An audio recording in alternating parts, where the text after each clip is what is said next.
Di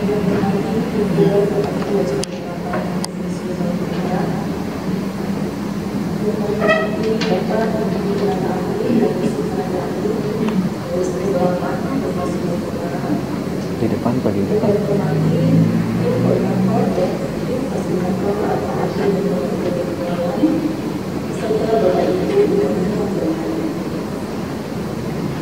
Assalamualaikum warahmatullahi wabarakatuh.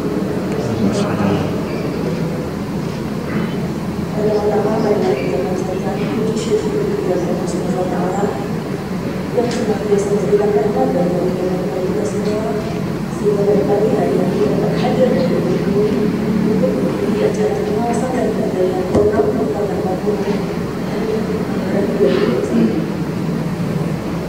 Sebelum pelaksanaan kegiatan ini berjalan seperti perkenalkan kami melaporkan beberapa hal terkait dengan penyelenggaraan kegiatan tersebut. Yang pertama adalah maksud diadakannya kegiatan ini adalah menghasilkan kesamaan pemahaman konsensus terkait dengan implementasi pelaksanaan program peningkatan tahun 2021. Kedua, kegiatan ini dilaksanakan melalui metode desain dan diskusi secara paling sistematik. Yang ketiga, peserta yang diundang dalam pelaksanaan kegiatan ini adalah seluruh pendamping program Kota tim OSP 8 Provinsi Maluku Utara, tim pendamping Kota Ternate dan kategori pegawai sebanyak 70 orang. Adapun kegiatan PPM Kota tahun 2021 terdiri dari CSD sebanyak 24 kelurahan, reguler sebanyak 1 kelurahan, besar sebanyak 3 kelurahan, dan 124 kelurahan lokasi lain PPM. Total lokasi dan bidang Kota sebanyak 152 kelurahan tersebar di Kota Ternate dan Kota Tidore Kepulauan. Hasil yang diharapkan dari kegiatan ini adalah untuk memperoleh kesamaan pemahaman seluruh pelaku dan program Kota mulai dari level provinsi sampai ke level kelurahan. Bapak Ibu diberikan informasi, kemudian laporan yang dapat kami sampaikan sebelumnya mengucapkan terima kasih kepada Bapak Ibu yang telah berkenan hadir untuk diundang kami pada hari ini. Sekiranya ada kesalahan atau kekurangan dalam penyelenggaraan acara ini dapat kami maafkan sebesar-besarnya. Sebelum kami akhiri, kami mohon maaf Bapak Kepala Balai Dasar Pembangunan Wilayah Maluku Utara dan dalam hal ini berbentuk Dinas Umum dan Kewirausahaan dari Wilayah Maluku Utara untuk dapat membuka investasi kegiatan pengawasan dan pengendalian program Kota Tanpa Gunung tahun 2021 ini secara kemudian kita menjawab salah satu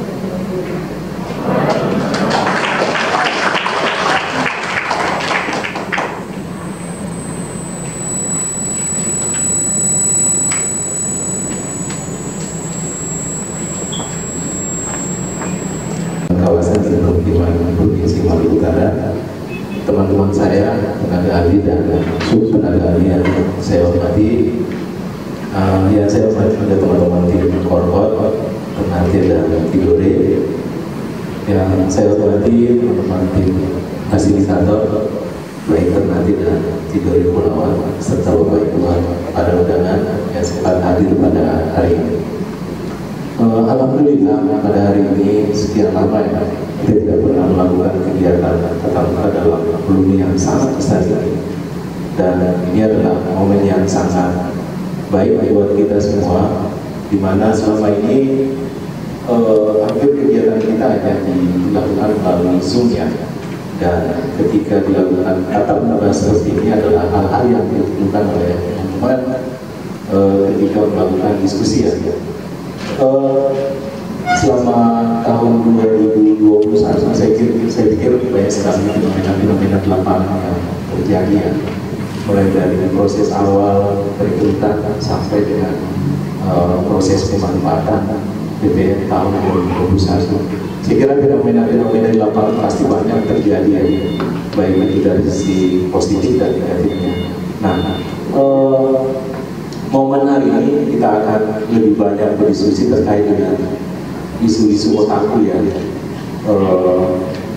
dimana sampai pada saat ini kalau dilihat dari capaiannya, progresnya untuk pelaksanaan CB itu sudah 100% dari sisi pelaksanaan fisik dan sudah dilakukan proses pelatihan. Namun tantangan kita bukan hanya sampai di situ ya, selesai SDG, selesai serah terima. Kita punya agenda yang paling besar di tahun 2022 ketika dilakukan proses pemeriksaan. Ketika dilakukan proses pemeriksaan BPKP, itu akan sangat detail. Nah ini kita diperlukan kesiapan mulai dari awal. Nah, mumpung masih ada waktu, kita kurang lebih sekitar sebulan, saya kira kita manfaatkan lagi untuk melakukan review kembali. Apa sih yang kurang, apa sih yang perlu dibenahi dari sisi pelaksanaan CIP. Dari 24 kelurahan saya pikir sudah selesai, jadinya sudah selesai, sudah dilakukan serah terima. Tapi akhirnya kita ke depan masih ada pemeriksaan BPKP yang harus kita hadapi. Kemudian yang kedua terkait dengan BPM tahun 2021 masih ada reguler, lebih banyak proses pelaksanaan fisik, kurang lebih sekitar 1 miliar, dan kita sudah amandemen 1 kali untuk melakukan perpanjangan kontrak dari PPK dengan PKN. Nah ini sudah tidak ada lagi waktu untuk melakukan kontrak sampai dengan Desember. Nah kalau saya tidak salah tinggal 4% lagi untuk menyelesaikan kegiatan jalan beton di atas air, dan ini pun juga pasti tantangannya ke depan pasti akan sangat banyak lagi, karena mulai dari pemeliharaannya kan tidak mungkin infrastruktur hanya dibangun kering-kering begitu, tidak ada proses-proses pemberdayanya seperti penghijauannya, kemudian pemeliharaannya dan lain sebagainya. Kemudian BPM yang berikutnya adalah yang kalau tentunya adalah pembelajaran yang menurut saya luar biasa di proses pelaksanaan DIPA. Dari 3 kelurahan ini punya fenomena yang berbeda-beda ya, kalau saya melihatnya. Kalau di Dupa-Dupa mungkin lebih banyak di persoalan kebencanaan yang teman-teman rencanakan ya, karena memang di sana adalah pusat kebencanaan yang terjadi di Maluku Utara ya, hampir semua bencana masih terjadi di sana. Karena di sana juga sering terjadi banjir lahar dingin dan lain sebagainya. Kemudian lokasi yang ada di Jambula, saya pikir juga sudah memenuhi targetnya adalah terkait dengan persoalan air bersih. Di sana dari 1,5 miliar kalau sekitar 60% itu lari ke air bersih. Nah, jadi saya kira fenomena yang diinginkan oleh DAK atau hal-hal yang diinginkan oleh DAK, saya kira sudah sesuai dengan yang kita inginkan. Kemudian di Kastela lebih banyak persoalan sanitasi yang ditangani. Nah, saya berpikir dari KGP punya tagline semua yang harus kita tonjolkan. Marilah kita tonjolkan yang terbaik di Paduka khususnya untuk penanganan kebencanaan. Bukan hanya dari sisi infrastrukturnya, tapi dari sisi kesiapan manusianya yang harus kita tingkatkan. Itu yang paling penting juga, karena sadar bencana itu juga menjadi target dari DEPAT ya, bukan hanya persoalan sanitasi atau bersih dan kebencanaan, tapi persoalan manusianya juga menjadi target bagaimana bisa sadar bencana dan siap mengantisipasi kebencanaan.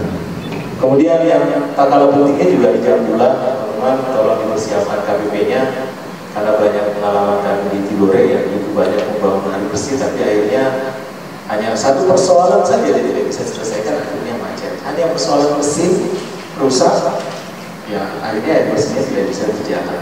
Nah ini adalah pembelajaran teman-teman yang bisa ambil dan kemudian bisa menerapkan di Jambula.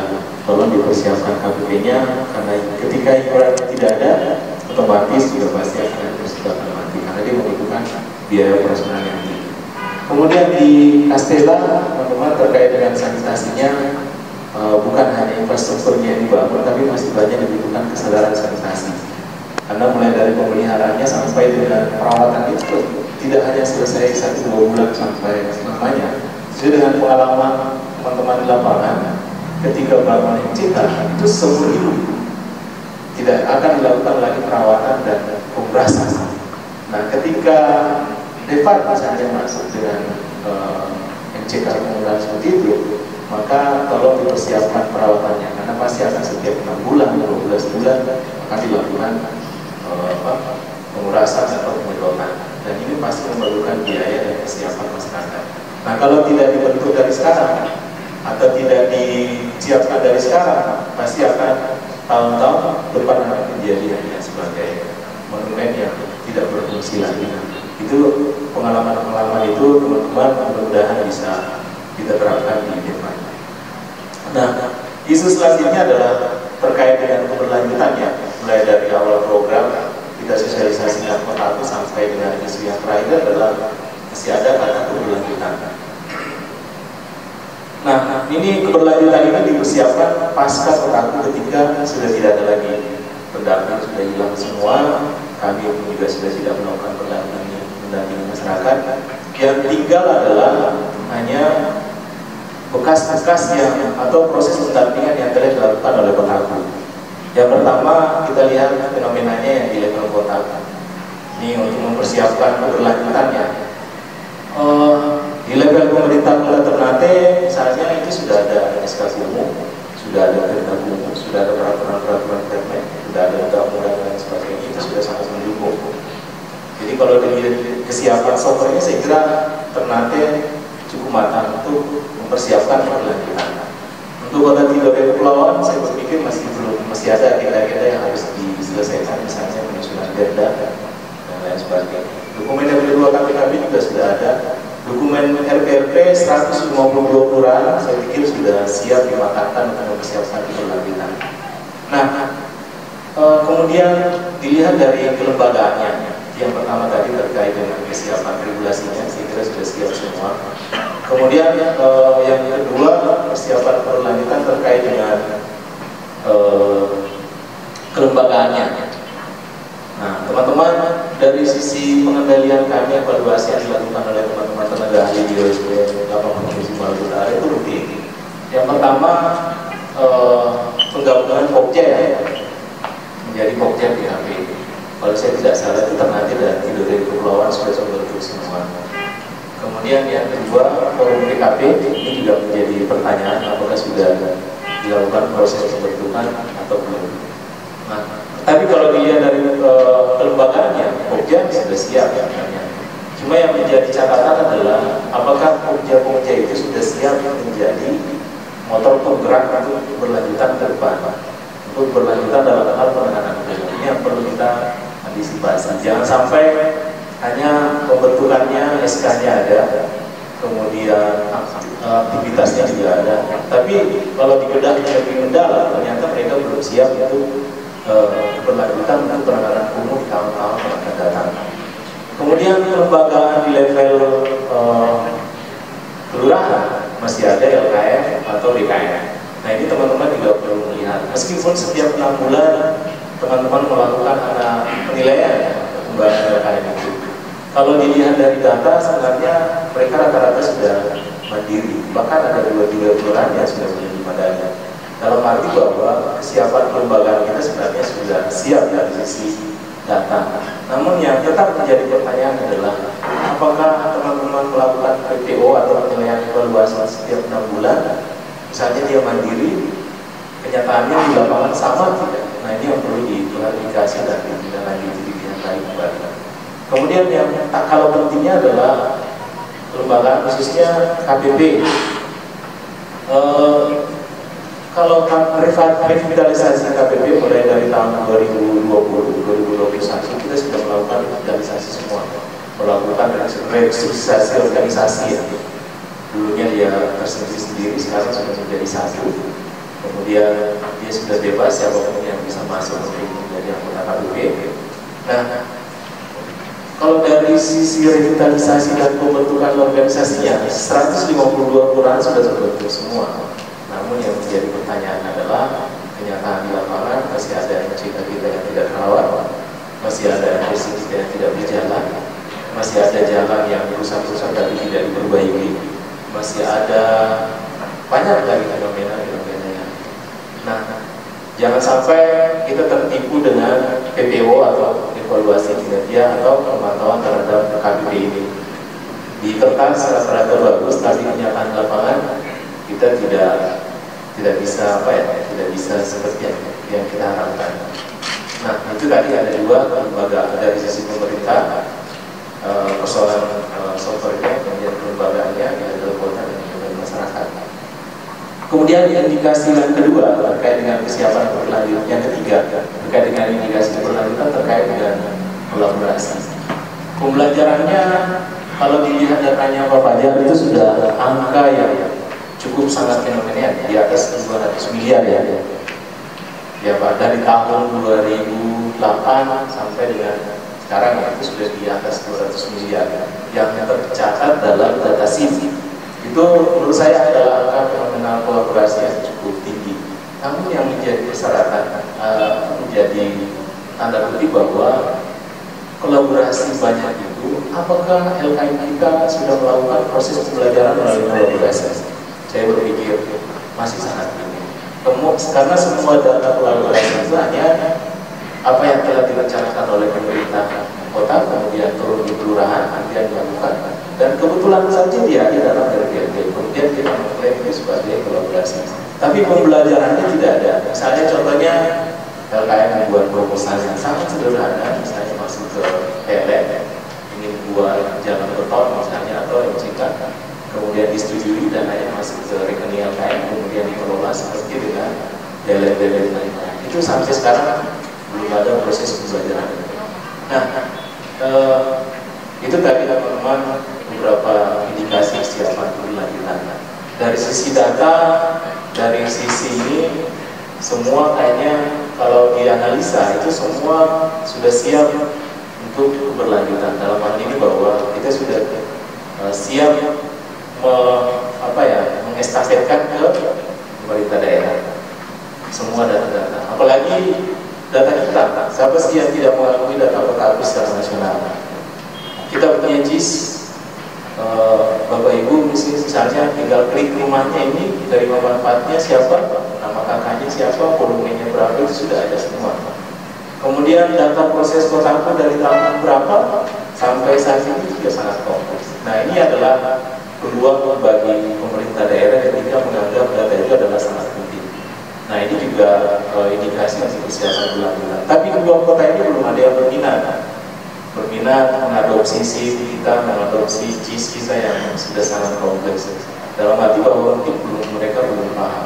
Nah, ini adalah menjadi tantangan teman-teman. Siapa berlanjutan kita masih ada waktu kurang lebih sekitar 1 bulan lagi di Desember ini, karena kita tidak tahu apa kita diperpanjang tahun 2022, karena posisi kita sama, OSP itu juga hanya diperpanjang 3 bulan, kita hanya berakhir sampai Desember, teman-teman juga berakhirnya pada Desember. Kemudian tahun 2022 kami belum tahu seperti apa kebijakannya. Melalui forum ini saya kira masih ada waktu kita kurang lebih sekitar 30 hari ke depan untuk mempersiapkan itu. Dan mudah-mudahan kesiapan berlanjutan ini bisa kita siapkan secara matang ketika kita tidak ada lagi. Kalau di OSP lagi tidak sehat, ya. Kemudian teman-teman ya tidak lama lagi akan mendapat suntikan yang sangat besar dari ya di akhir Desember. Teman-teman tolong dipersiapkan karena tanggal 15 itu sudah tidak ada lagi proses transaksi pencairan ya. Jadi teman-teman laporan yang telah dipersiapkan November dan Desember sekaligus dan akan dibayarkan dalam waktu tidak sampai dengan tanggal 15 Desember itu sudah selesai terbayarkan oleh Pak Arif ya, dengan kuasa sudah 100%. Nah, pasti kita tidak akan pernah mau mengecewakan kuasa sama Pak Arif ya. Ketika sudah dibayarkan standarnya 100%, pasti kuasa untuk progresnya mana progres kan pasti akan dituntut master schedule kita harus selesai 100%, tidak ada yang tersisa, baik di lokasi lama, lokasi depan, lokasi kategori 4, kategori 5 harus teman-teman selesaikan. Nah, kalau teman-teman tidak bisa menyelesaikan 100%, utang Anda kan ke tahun 2022. Nah, ketika Anda mewariskan kegiatan yang harus bisa ke tahun 2022, sementara Anda sudah tidak diperpanjang kontrak, maka ya harus Anda akan sendiri lah kalau bisa. Ya, saya kira itu ya teman-teman, masih ada sisa waktu, progres kita masih sangat banyak yang harus kita selesaikan, khususnya di kategori 4 dan 5, mudah-mudahan teman-teman bisa mencapai 100%. Dan yang terakhir teman-teman tim data integrasi, terima kasih Anda sudah mendampingi Kelurahan Kaum Makassar Timur. Itu adalah merupakan hasil yang luar biasa untuk saat ini. Kalau nanti Pak pulang dari Solo, mudah-mudahan bisa kita belajar dari sana dan bisa memperbaiki apa yang kurang. Karena platform penanganan kumuh di kota Ternate kita harapkan di Kabupaten Timur yang konteksnya adalah kolaborasi yang banyak pihak untuk penanganan kumuh secara integrasi. Saya kira cukup. Saya mengucapkan banyak terima kasih kepada panitia, teman-teman tim balai yang telah memfasilitasi kegiatan ini. Kalau tidak ada ini, maka OSP tidak akan pernah melakukan tatap muka lagi sampai dengan akhir tahun, karena semua kontrak OSP hanya melalui webinar. Terima kasih Pak Ari, Pak Edi, Bu Asri yang telah memfasilitasi kami sehingga pertemuan ini bisa terlaksana. Mudah-mudahan bisa kita manfaatkan dengan baik, diskusi dengan semaksimal mungkin, mencari strategi, mencari pola dan sebagainya sehingga keberlanjutan kita bisa siapkan secara matang. Lebih dan singkatnya saya mohon maaf. Wabillahi taufiq wal hidayah. Assalamualaikum warahmatullahi wabarakatuh.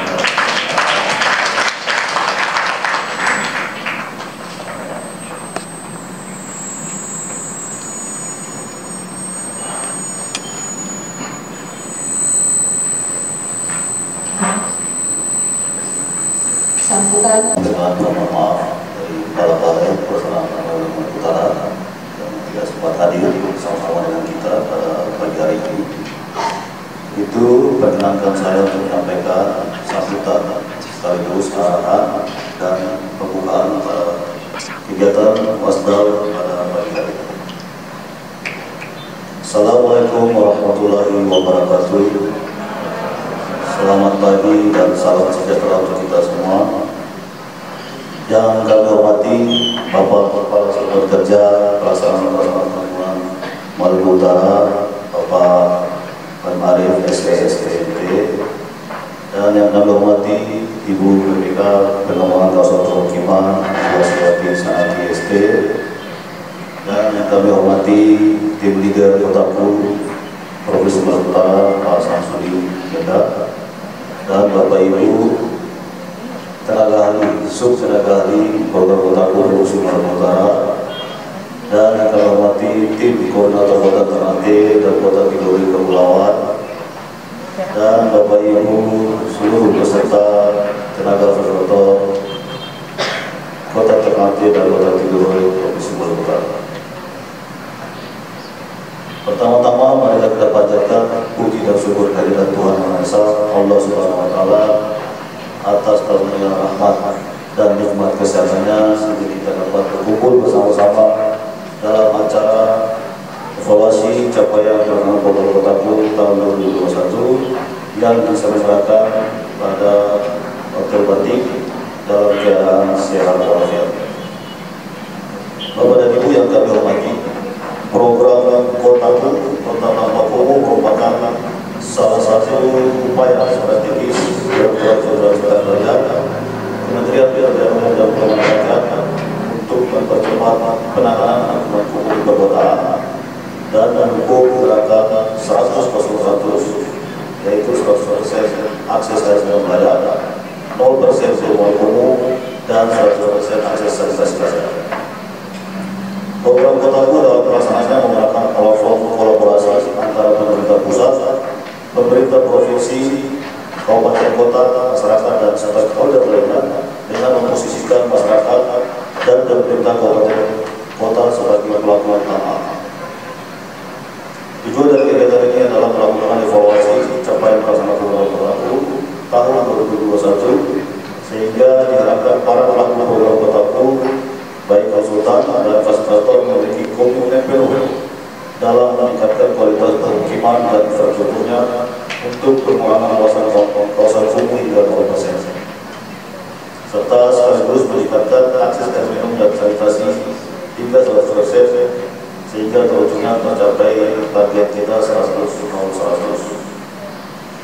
Adapun hasil capaian master schedule Provinsi Maluku Utara untuk Kota Tidore Kepulauan, lokasi kegiatan lokasi kategori 2, program capaian 94%. Dan untuk Kota Tidore Kepulauan, lokasi kegiatan lokasi kategori 3, capaian progres 98%. Sedangkan untuk Kota Ternate dengan kegiatan lokasi kategori 2, capaian progres 98%. Dan lokasi kategori 3, capaian progres 100%. Sehingga total Maluku Utara rata-rata sudah mencapai progres 98%.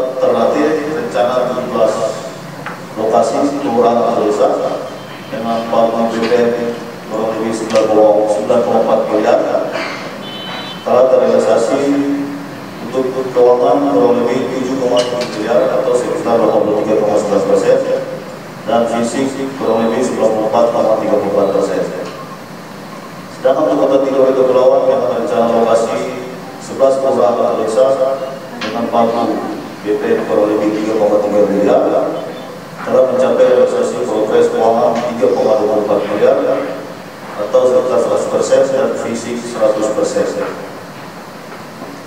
Namun dari 17 kelurahan dan kota terdiri masih terdapat beberapa kelurahan yang progresnya belum mencapai 100%. Untuk Kastela dengan lokasi SPM 1,5 miliar, progres keuangan 72,78%, dengan progres fisik 81,04%. Untuk Dua alokasi SPM 1,5 miliar, progres keuangan baru 75,85%, dan progres fisik 71,25%. Untuk Jambura, progres keuangan 60,37% dan progres fisik 69,81%. Dan untuk Kelurahan Salero, pagu BPM 1 miliar, progres keuangan 95,66% dan progres fisik 97,81%. Diharapkan Bapak Ibu sekalian untuk progres yang masih rendah dapat ditingkatkan dengan waktu yang masih tersisa beberapa minggu lagi. Bapak dan Ibu yang saya hormati, implementasi pencegahan dan peningkatan kualitas pelayanan umum dimulai dari tahap pendataan, perencanaan, pelaksanaan, pemantauan dan evaluasi dan keberlanjutan. Setiap tahun dilakukan secara partisipatif dengan melibatkan masyarakat atau RKM atau BKM, pemerintah kabupaten kota, dan pemangku kepentingan lainnya atau stakeholder. Disadari bahwa kegiatan pencegahan dan peningkatan kualitas pelayanan umum berkaitan erat dengan masyarakat dan sebagai implementasi dari prinsip bahwa pembangunan yang dilakukan termasuk pencegahan dan peningkatan kualitas pelayanan umum tidak boleh merugikan masyarakat. Maka dalam pelaksanaan program Kotaku selalu menerapkan penapisan atau pengamanan lingkungan dan sosial atau environment and social safeguard. Setiap tahapan pelaksanaan program, peran pelaksanaan program Kotaku menjadi sangat strategis dari level konsultan, koordinator kota atau korkot serta fasilitator. Peran ini dimulai dari sosialisasi, perubahan pada masyarakat, penjaminan pembangunan partisipatif, hingga pembangunan kemitraan masyarakat, pemerintah daerah, stakeholder, serta komunitas generasi muda, swasta, dan sebagainya. Kesuksesan program Kotaku ada di tangan kita semua.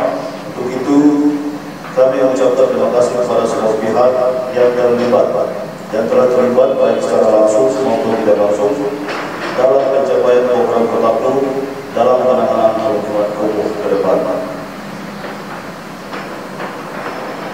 Untuk kedepannya kita harus bersama-sama terus berupaya melalui kerjasama dan kolaborasi untuk mencapai target pengurangan umur di warga, terutama di Kota Tidore Kepulauan. Menambahkan sedikit terkait dengan apa yang disampaikan oleh Pak Samsudin kita terkait dengan permasalahan yang muncul di lapangan terkait dengan daya cipta, air bersih, jalan yang sampai saat ini tidak ada perbaikan, kerusakan ini menjadi masalah yang klasik. Hampir sama di semua program pemberdayaan, baik di Simas, Sadimas, Visu dan Kotaku terjadi hal yang sama. Nantinya apa? Setelah pembangunan selesai dilaksanakan, tidak ada pemberdayaan, tidak ada pemeliharaan. Berulang kali kami sampaikan, kami ingatkan kepada teman-teman fasilitator, tujuan utama daripada pemberdayaan masyarakat ini adalah bagaimana kami meningkatkan kapasitas masyarakat, melakukan sosialisasi, memberikan pelatihan, agar setelah pendampingan berakhir, masyarakat bisa mandiri, bisa menyelesaikan persoalan yang ada di lapangan. Untuk terkait dengan iuran ini selalu menjadi hal yang sensitif ya. Tentu masyarakat tidak mungkin mau mengeluarkan uang tanpa sesuatu yang menguntungkan buat mereka. Jadi ini perlu peran masyarakat, peran teman-teman fasilitator untuk bagaimana memberi pemahaman pada pengusaha FPP, penyelenggara pemanfaatan. Kami selalu dapat informasi pengaduan baik dari masyarakat, dari LSM, itu program konfirmasi sangat tidak berjalan. Ini dan lain-lain sebagainya. Padahal fisik sudah selesai di awal, 1 tahun, 2 tahun, kemudian rusak. Nah, ini menjadi persoalan yang klasik bisa dilatih. Jadi perlu ditekankan kepada Bapak Ibu sekalian bagaimana betul-betul fokus untuk melatih dan memberdayakan masyarakat.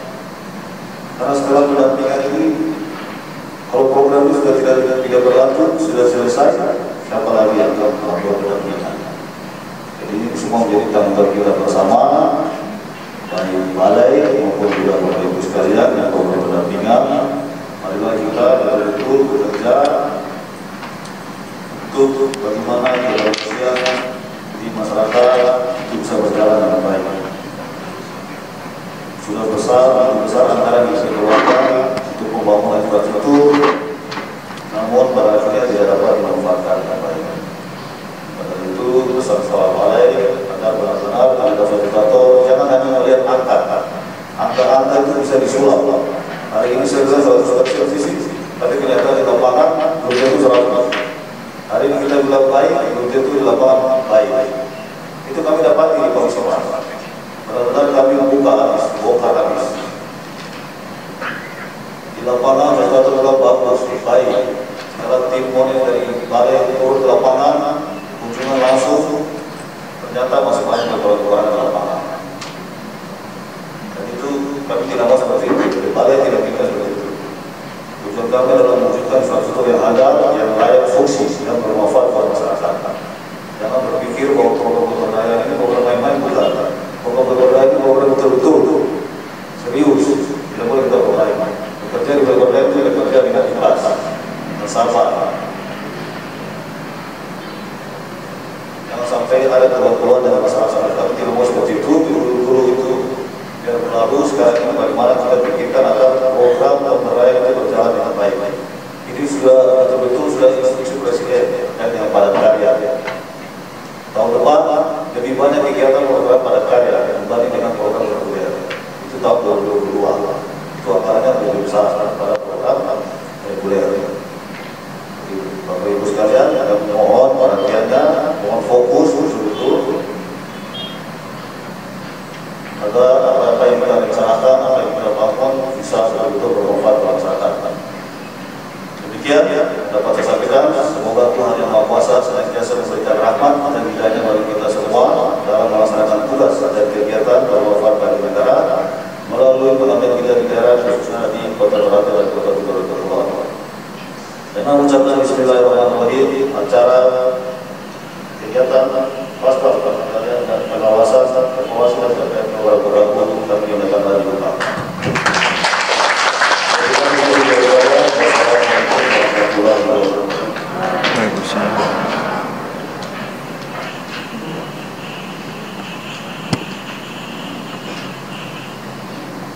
Dengan sambutan tadi. Pelaksanaan pembangunan wilayah Pak Arif, kemudian Ibu PPK yang kami hormati, Ibu Asif, dan Pak Tim Leader, Pak Syamsuddin Agenda.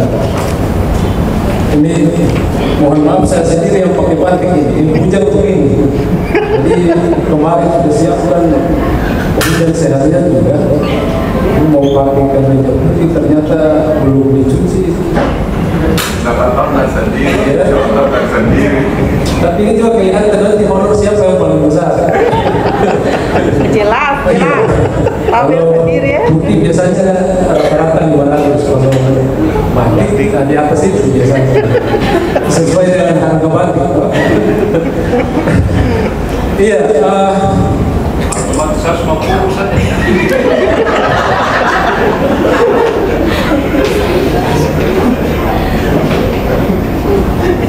Ya, tema kita adalah tentang kualitas dan keberlanjutan infrastruktur akan dikelola dalam model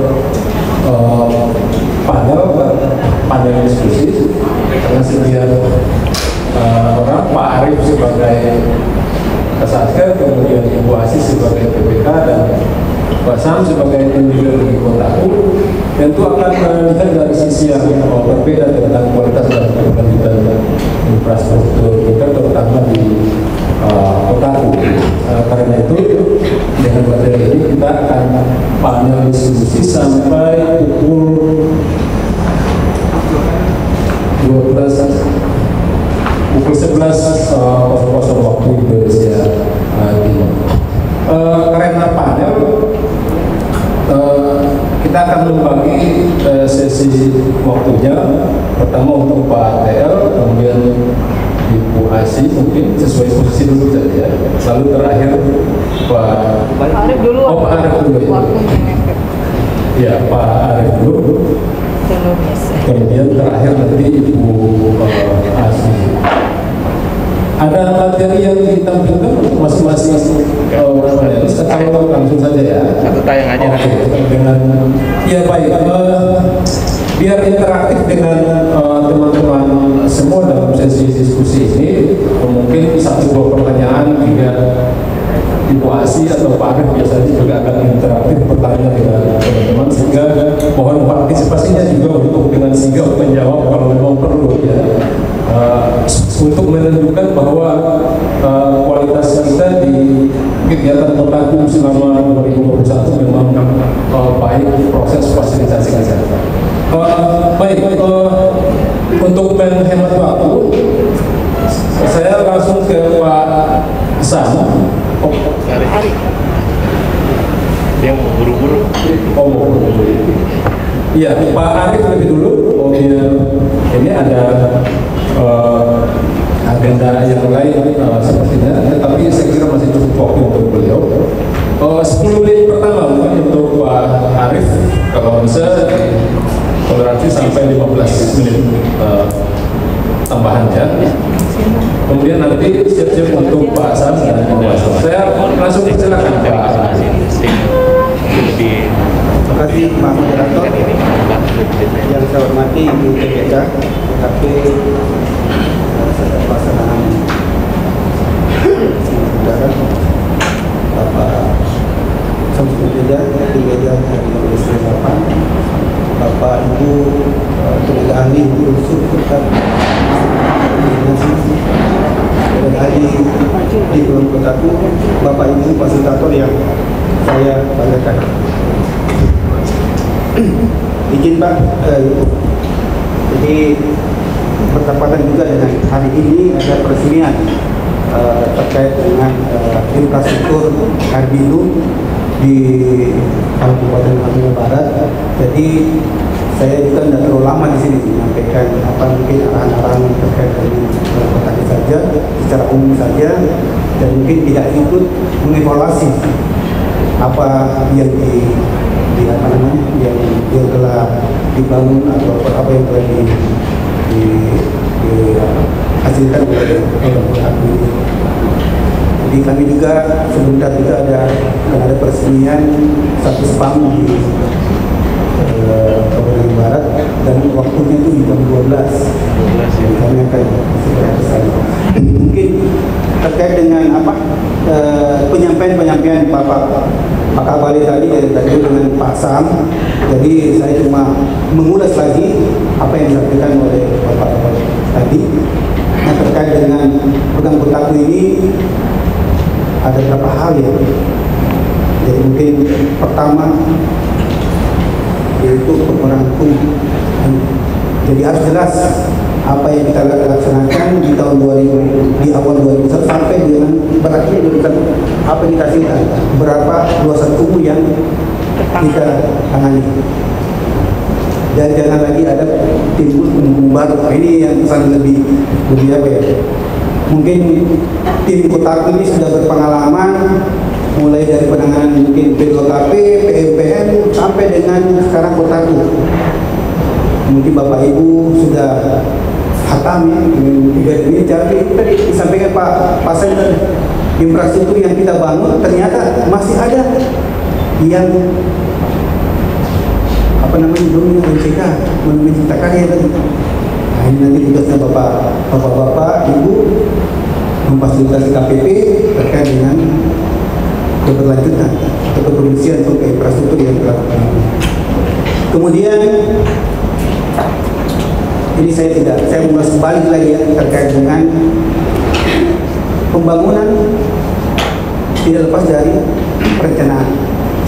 Jadi pastikan, mungkin juga dari DED, pastikan DED kita itu sesuai dengan ketentuan medis dari PUPR.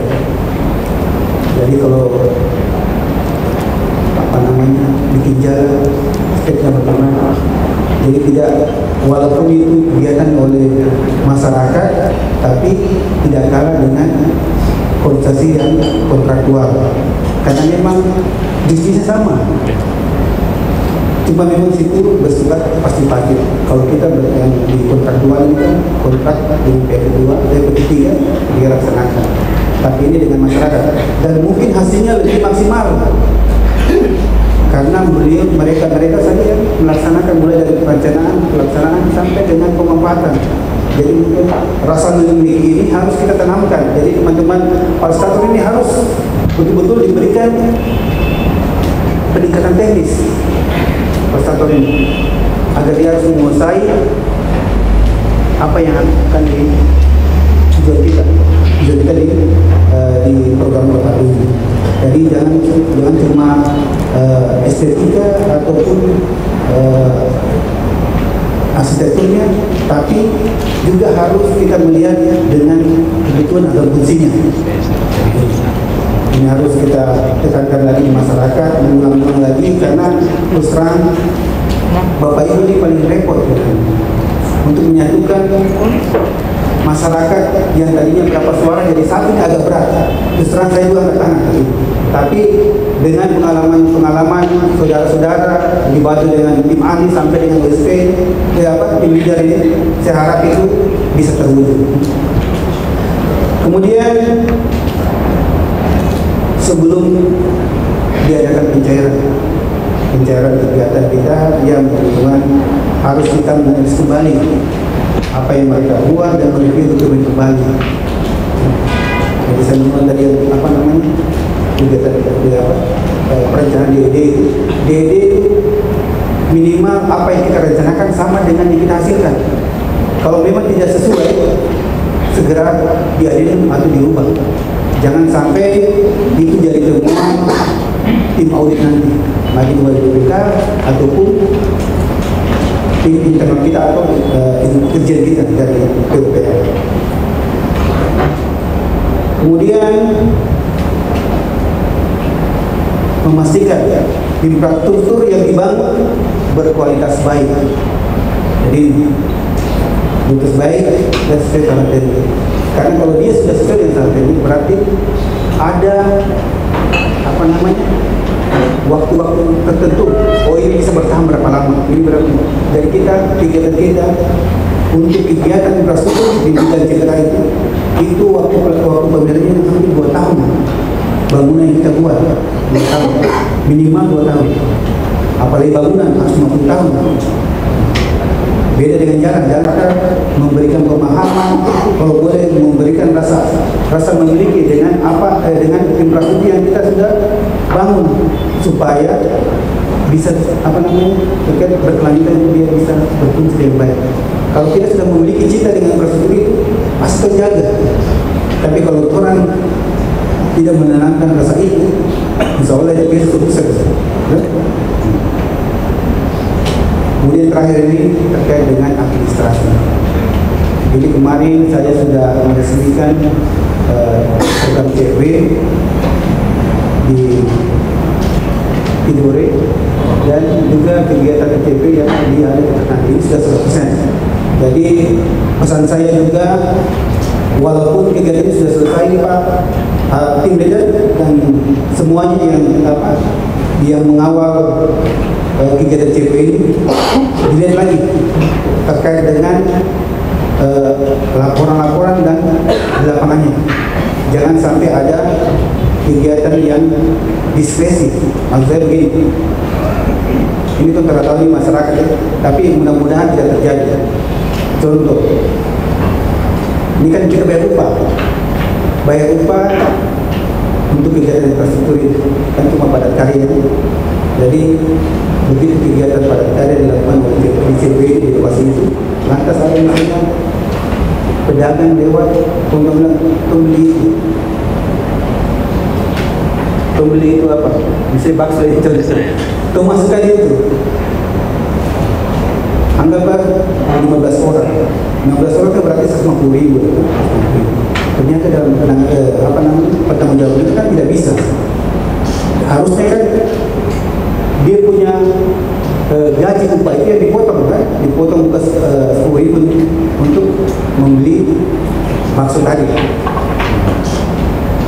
Jadi jangan sampai salah peruntukan, jangan jadi temuan. Saya cuma takut teman-teman ini luput dari itu, lantas nanti jadi temuan. Kemudian contoh juga ada misalnya tukang si A dan si B misalnya. Si B ini tukang, yang si A ini cuma buruh kasar. Jangan sampai salah pembayaran. Biasanya mungkin yang tukang itu 150, buruhnya 100, kita balik. Atau mungkin terus samakan dia punya biaya. Atau memang begini ya Pak? Nah itu. Dan juga samakan, karena memang kita bayarkan ini tingkat keahlian. Tingkat keahliannya kalau memang dia personal berarti kan dibayarkan lebih dibandingkan dengan buruh kasar.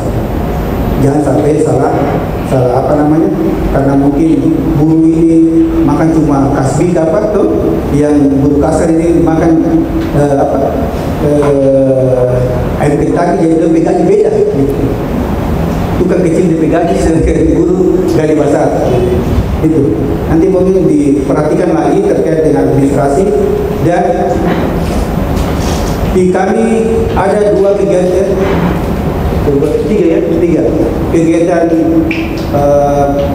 debat reguler yang sudah selesai belum, tapi kita bicara secara keuangan sudah selesai, dan ini waktunya sudah mepet, sudah diceritain. Jadi kita harus selesai di tanggal 15 ya, sebelum tanggal 15 sebelum tanggal 15. Kalau kita bicara di sampai tanggal 15. Ini saya mohon teman-teman lebih apa lagi, lebih giat lagi ke lapangan dan kegiatan-kegiatan yang terkait dengan pemberdayaan pasar. Ini ada kayaknya kegiatan-kegiatan bersifat sosialisasi atau apapun itu yang banyak belum dilaksanakan, tolong disupport oleh WSP supaya target-target capaian tadi bisa dicapai. Karena kita waktu ini agak sedikit sudah mepet. Tadi Ibu Ali sampaikan ada misalnya 50 yang dilaksanakan baru 4 atau malah belum ada. Sedangkan itu harus dicapai di akhir Desember ini. Jadi terkait juga dengan skala kawasan. Skala kawasan ini saya tidak tahu nanti apa ini dikendalikan oleh tim kota juga atau memang dari pusat. Nanti tolong kawal sama-sama, karena sekarang ini sudah tahap pelelangan. Mungkin dia terkontrak di tanggal berapa ya? 27 Desember. 27 Desember, berarti waktu masih tidak ada saja. Tidak bisa. Tapi untuk tahun ini 3 hari, tapi kan kita masih ada dia mengkriaskan sampai di bulan Juni bersama. Jadi mungkin kita dengan waktu sisa yang sedikit ini kita harus maksimalkan kegiatan ini. Kemudian terkait dengan masalah-masalah sosial pasar, karena saya pikir ini jangan sampai begitu terkontrak masih ada terkait dengan masalah-masalah sosial, ada yang laraknya apanya semua itu tolong harus cepat diselesaikan agar supaya nanti pelaksanaan tidak bertabrakan lagi dengan masalah-masalah kayak masalah. Mungkin itu yang bisa saya sampaikan. Saya mohon maaf karena tidak bisa lanjut sampai dengan waktu yang ditentukan, karena saya akan ke Halbar Saya mau maaf ya. Mungkin itu. Assalamualaikum warahmatullahi wabarakatuh.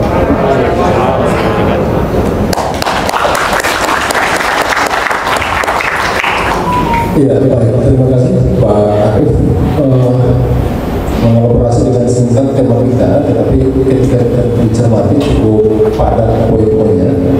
Ini fokus tentang kualitas kegiatan infrastruktur yang harus difasilitasi dibuat sesuai dengan perencanaan agar tidak seperti monumen cipta karya yang selama ini menjadi semacam meme untuk kita. Tidak hanya soal estetika saja, tetapi juga soal kualitas dan keberfungsiannya di lapangan. Nah, hal lain yang disentil adalah soal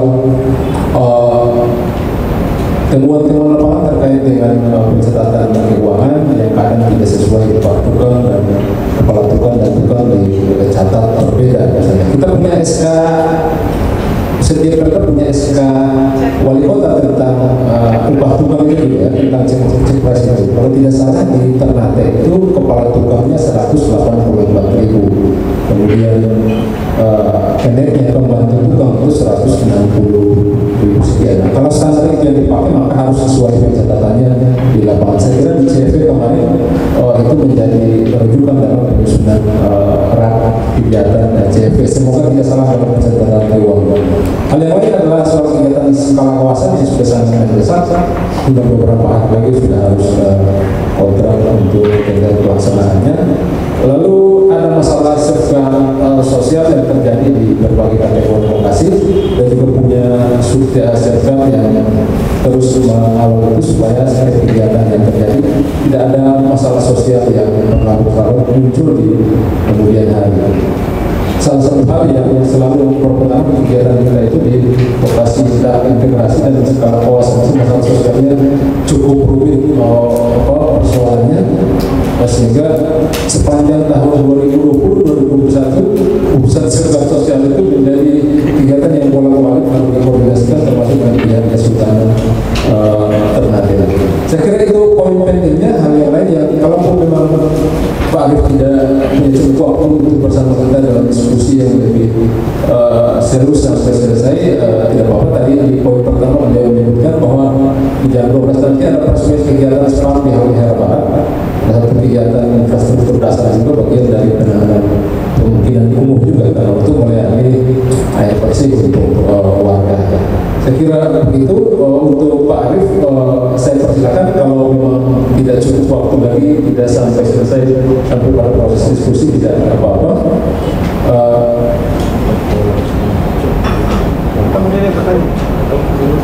Sebelum Pak Arif ini biar waktunya itu untuk Pak Arif, ada yang mau bertanya untuk Pak Arif? Sudah sebelum kita tanya. Sebelum nanti kita kembangkan ke pemateri yang lain. Saya beri kesempatan satu penanya. Ada yang mau bertanya? Pak Fahmi, okay. Ada yang bisa bantu Pak Aziz, bisa bantu?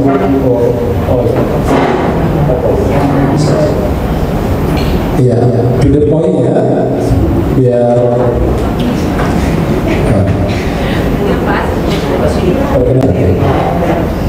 Terima kasih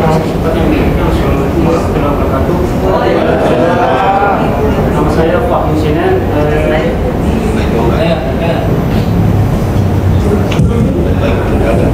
Sebelumnya saya memperkenalkan diri, nama saya Pak Musina, fasilitator BPM 5. Ini segera sharing pendapat saja Pak.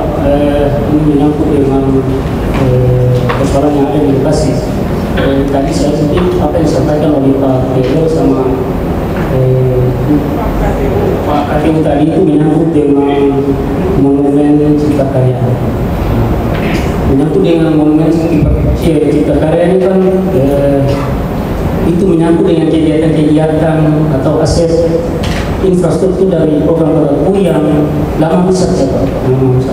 Dan saya melihat persoalan ini itu kita mengacu pada aktivitasnya APP, pengelolaan dan pemanfaatan.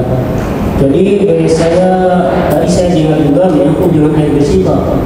Jadi air bersih ini saya contohkan di Kota Tidore Kepulauan itu kalau tidak salah itu ada beberapa titik terkait dengan kegiatan Fumubor ya Pak. Jadi ini lagi-lagi persoalan yang di sana menyangkut dengan alat yang besar. Jadi menyangkut dengan Fumubor ini itu pemeliharaannya itu setahu saya itu dibagi atas 3 Pak. Yang pertama pemeliharaan rutin, yang kedua berkala, yang ketiga darurat. Dan saya garis bawahi menyangkut dengan air bersih ini menyangkut dengan pemeliharaan darurat. Di dalam pemeliharaan darurat ini salah satunya ada poin yang membahas terkait dengan kerusakan alat. Ya, terkait dengan kerusakan alat ini karena dengan alat ini itu bisa operasionalnya air dari air dalam, air baku muncul ke luar. Jadi di menyangkut dengan alat ini kita butuh dana Pak, karena alat itu ada alat yang kecil, sedang dan besar. Jadi kalau kita pakai alat kecil itu sama halnya istilahnya kita buang garam di laut saja Pak, karena sudah sesuai dengan keadaan di lapangan itu alat kecil itu dia berfungsi satu buah bulan sudah rusak. Sekedar sharing saja itu saya usulkan bahwa terkait dengan Fumubor itu anggarannya kita pakai sedang atau yang besar, dan ini juga membutuhkan anggaran Pak, anggaran tidak kecil Pak. Olehnya itu KPP di lokasi itu dia sangat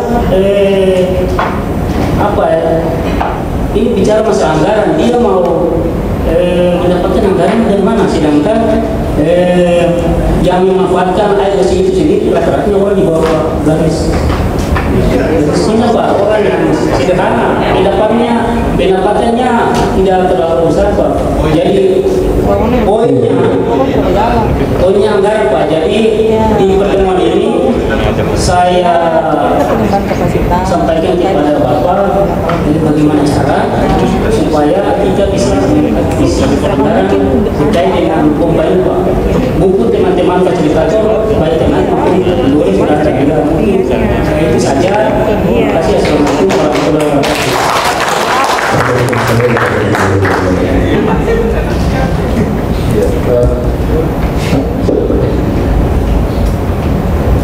Terima kasih sama Pak Fahmi. Sebelum kita melaksanakan satu kegiatan ini kan kita berawal dari perencanaan.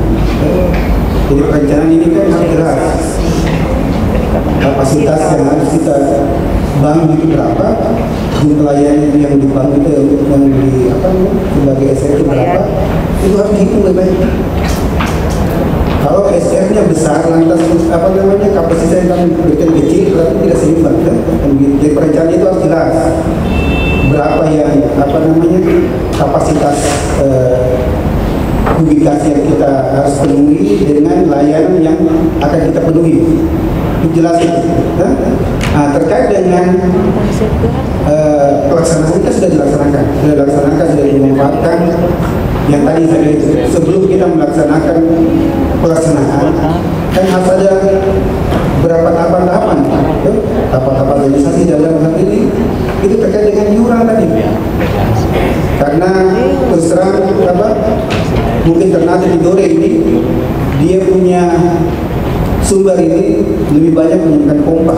Pompa itu berarti energi di atas pasti ada listrik, syukur-syukur ada solar cell. Solar cell juga itu ada punya waktu pakainya. Nah, jadi kalau dipakai misalnya kalau solar ini pakai apa? Pompa pakai listrik atau pompa pakai solar cell? Solar cell listrik. Nah, berarti listrik bisa tahu kebutuhan listriknya, kapasitas pompanya sekian. Listrik itu kalau dia bekerja satu hari itu dia mungkin 20.000 contoh ya, dalam satu bulan 600.000. Jumlahnya kan banyak saja kalau boleh lebih dari itu. Jadi itu harus diperhitungkan terkait dengan biaya operasional ke depan. Bukan cuma bangun infrastruktur, membangun kita bilang membangun lebih mudah, tapi memeliharanya lebih susah. Makanya itu sebenarnya teman-teman ini yang nggak tahu jawabannya sebenarnya. Bukan itu orang kasih jawaban. karena dikasih latihan itu setahun sudah. Oh. Kalau boleh tanya lagi begini, ini berarti kan belum paham. PKM Sudah, jadi begitu. Semua sama. Mau dia di air bersih, otak semua tadi. Kalau kita tidak mempersiapkan dengan matang apa yang kita rencanakan dan semuanya akan dibangun, maka terjadi cekatan itu. Jadi harus direncanakan betul-betul terkait dengan pelaksanaan, sebentar pemeliharaannya bagaimana, operasionalnya bagaimana. Itu teman-teman petugas menyampaikan ke masyarakat, utamanya di KPP terkait itu. Kalau jalan setapak itu kan terdapat energi, sudah terdapat, jadi waktu itu 2 tahun. Tapi kalau terkait dengan air bersih, itu harus diperhitungkan. Oh ternyata pompa ini dalam sebulan itu dia butuh pengeluaran atau minyak atau solar atau biaya listrik 1 juta. Tinggal tunggu masyarakat pemanfaat berapa? 10 orang, dia setor 1.000. Minimal dia harus lebih dari itu. Kenapa? Karena ada pasti elemen-elemen apa yang akan apa dia harus itu pergantian. Beda kalau kayak di Talian, beda kayak di mana Sanana, karena dia air bersihnya pakai sistem gravitasi. Dan itu pun ada biaya pemeliharaan, karena intake harus kita bersihkan, tapi tidak sebesar dengan yang dari pompa tadi. Jadi saya harap nanti saya sampai ke poin berapa deh? Kita harus meningkatkan teknis fasilitator. Jadi bukan cuma teknis tadi itu lagi. Bagaimana secara pemberdayaannya masuk semua, dan kalau boleh karena ini terjadi sudah lama, kota pun sudah lama. Apalagi Pak Fahmi, Pak. Apalagi Pak Fahmi, Pak. Senior dari kapan? Senior banget di sekolah, Pak. Ada ini kalau yang bukan Pak yang baru kemarin muncul mungkin batanya boleh. Jadi ini pengalaman ini jadi pelajaran bagi kita, itu pengalaman. Jadi apa yang terjadi kayak ketidakberfungsian ini jadi topik pengalaman, dan orang kalau mau ada pengalaman itu terulang lagi semua itu. Pak Fahmi, mungkin Pak Samar bisa tambahkan lagi atau bahas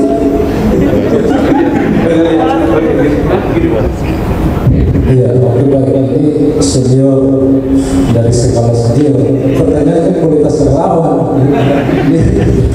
Oke, ini sekedar pemanasan untuk sesi diskusi kita. Jadi ya Pak Fahmi sudah paham itu bahwa setiap kegiatan yang awal sudah disepakati. Pak Fahmi orang teknik sudah paham menghitung itu. Ketika perencanaan dibuat sudah disepakati bersama penerima manfaat bahwa kegiatan ini ada jumlahnya, ada risikonya, apalagi yang mesin sifatnya rusaknya bisa darurat, bisa bulanan, sehingga risiko sudah bisa dihitung sejak awal dan sudah disepakati bersama masyarakat. Kalau rusak berapa iurannya per bulan untuk penerima manfaat. Kalau ditanyakan lagi bagaimana cari duitnya, perencanaannya tidak begitu itu berarti. Oke, saya kira Pak Fahmi belum minum kopi apa tadi dari terima kasih. Nanti kalau pertanyaan lebih cerdas sedikit toh.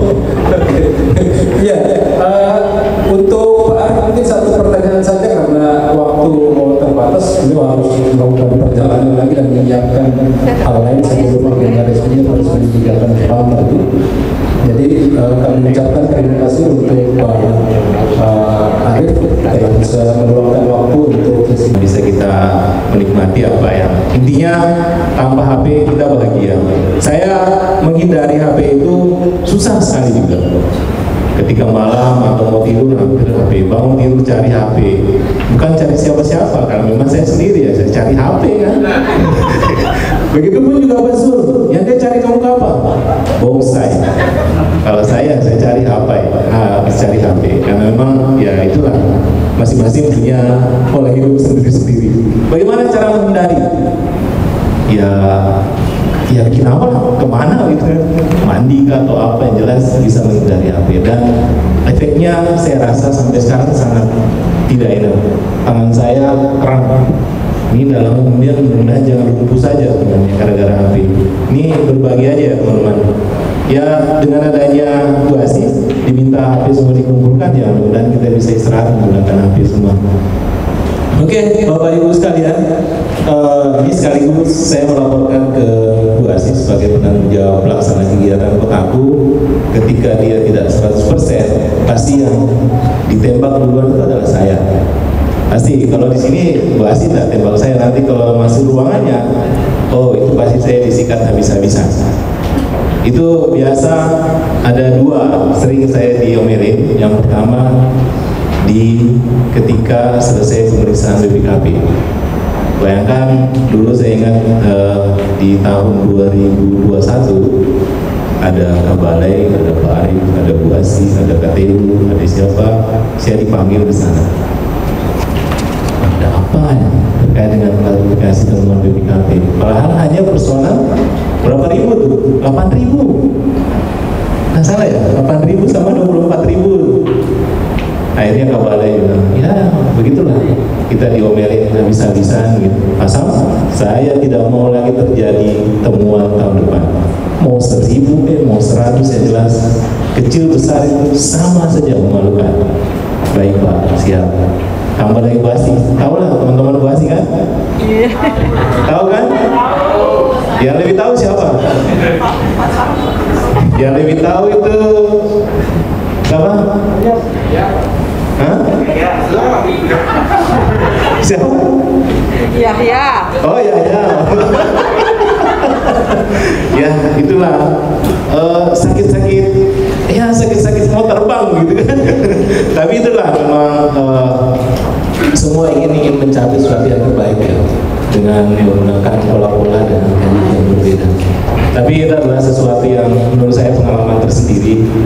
Sekian banyak teman-teman kita lalui ya, mulai dari dulu satker pertama, satker kedua, PPK kedua, sampai seterusnya adalah masing-masing nilainya yang sangat luar biasa. Proses pembelajarannya semua adalah untuk menuju yang terbaik ya, pada intinya seperti itu. Apapun prosesnya, mau sakit-sakit, tapi kan biasanya sakit-sakit itu adalah pasti prosesnya pasti hasilnya bagus. Diomelin terus pasti akan hasilnya juga sangat bagus. Tapi kalau teman-teman mau mengambil proses pembelajarannya di situ. Baik teman-teman, ini materi hari ini adalah terkait dengan kualitas infrastruktur dan berkelanjutan penanganan kumuh yang akan datang. Nah ini sebenarnya materinya saya ingin persempit kemarin, cuma saya ini hanya fokus pada kualitas infrastruktur. Tapi karena ada isu yang menarik juga terkait dengan keberlanjutan. Nah, kalau kita tidak isukan keberlanjutan, Bu Asi akan sudah tidak memperpanjang kita lagi kan? Bu Asi akan menyampaikan rumusan kotaku selesai, tidak usah, sudah siap berlanjut. Namun kalau kita udah lagi terkait dengan keberlanjutan, pasti Bu Asi akan menyampaikan ke pusat, wah kotaku harus berlanjut Pak, Bu, karena KPP-nya tidak aktif semua. Kan kemudian LKM-nya mandiri tapi tidak berdiri gitu kan, dia cuma mandiri tapi tidak berdiri gitu kan. Kemudian Pokjanya bagus Pak semua, tidak tapi ternyata tidak bagus, sehingga pasti rekomendasi Bu Asi kayaknya harus didampingi lagi Bu, belum siap kotaku untuk berlanjut ke depan secara mandiri untuk menindaklanjuti penanganan kumuh tahun 2022, 2023 sampai seterusnya, karena di Ternate masih menyisakan 100 hektar yang harus diselesaikan oleh pemerintah daerah. RPJMD-nya pasti juga sudah semua di dalam. Nah, kalau tidak didampingi, Pemda akan susah untuk mencapai target itu. Saya kira teman-teman, sebarang lokasi kita banyak ya. Di antara program pemberdayaan di bawahnya Bu Asi, ini adalah lokasi yang paling terbesar. Di Siu hanya berapa, Famsimas hanya berapa, yang lainnya berapa. Kita 152 kelurahan yang harus kita dampingi. Dan 152 kelurahan itu masing-masing pola pendampingannya berbeda. Siapa yang bisa memanage itu? OSP, saya kira kalau hanya di-manage sendiri satu orang, saya kira tidak mungkin menguasai semua, karena masing-masing pola pendampingan berbeda.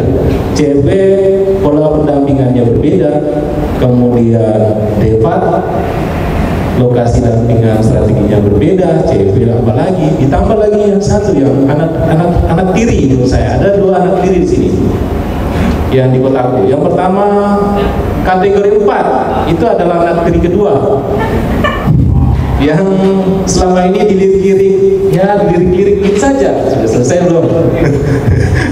banyak. Kemudian anak tiri yang paling tidak dimanjakan atau tidak pernah dilihat itu adalah kategori 5. Coba pernah nggak ada sapa ibu Hasan? Pernah kan? Nggak pernah disapa. Yang disapa terus itu hanya cewek, reguler, depan. Lokasi anak tiri 2 dan 3 itu kayaknya tidak pernah disapa, kan? Nah ini teman-teman, apalagi yang kategori 5 aku sudah tidak jelas entah kemana, orangnya juga kadang sudah tidak pernah disapa. Oke, itu ini sekaligus saya curhat sama gua sih. Oke, komposisi personil kota aku sebenarnya 55 orang ya secara total teman-teman, dengan spesifikasi yang berbeda-beda yang tersebar di 52 kelurahan, ditambah dengan personil OSP, ada tenaga ahli 4 orang yang sup-nya pribadi, tapi mereka nggak pernah makan sup gitu, nggak pernah disupport pokoknya. Nah, 4 orang tenaga ahli, masing-masing sup-nya itu sangat banyak teman-teman, dan mereka juga kompak sebenarnya untuk masing-masing sesuai dengan bidangnya.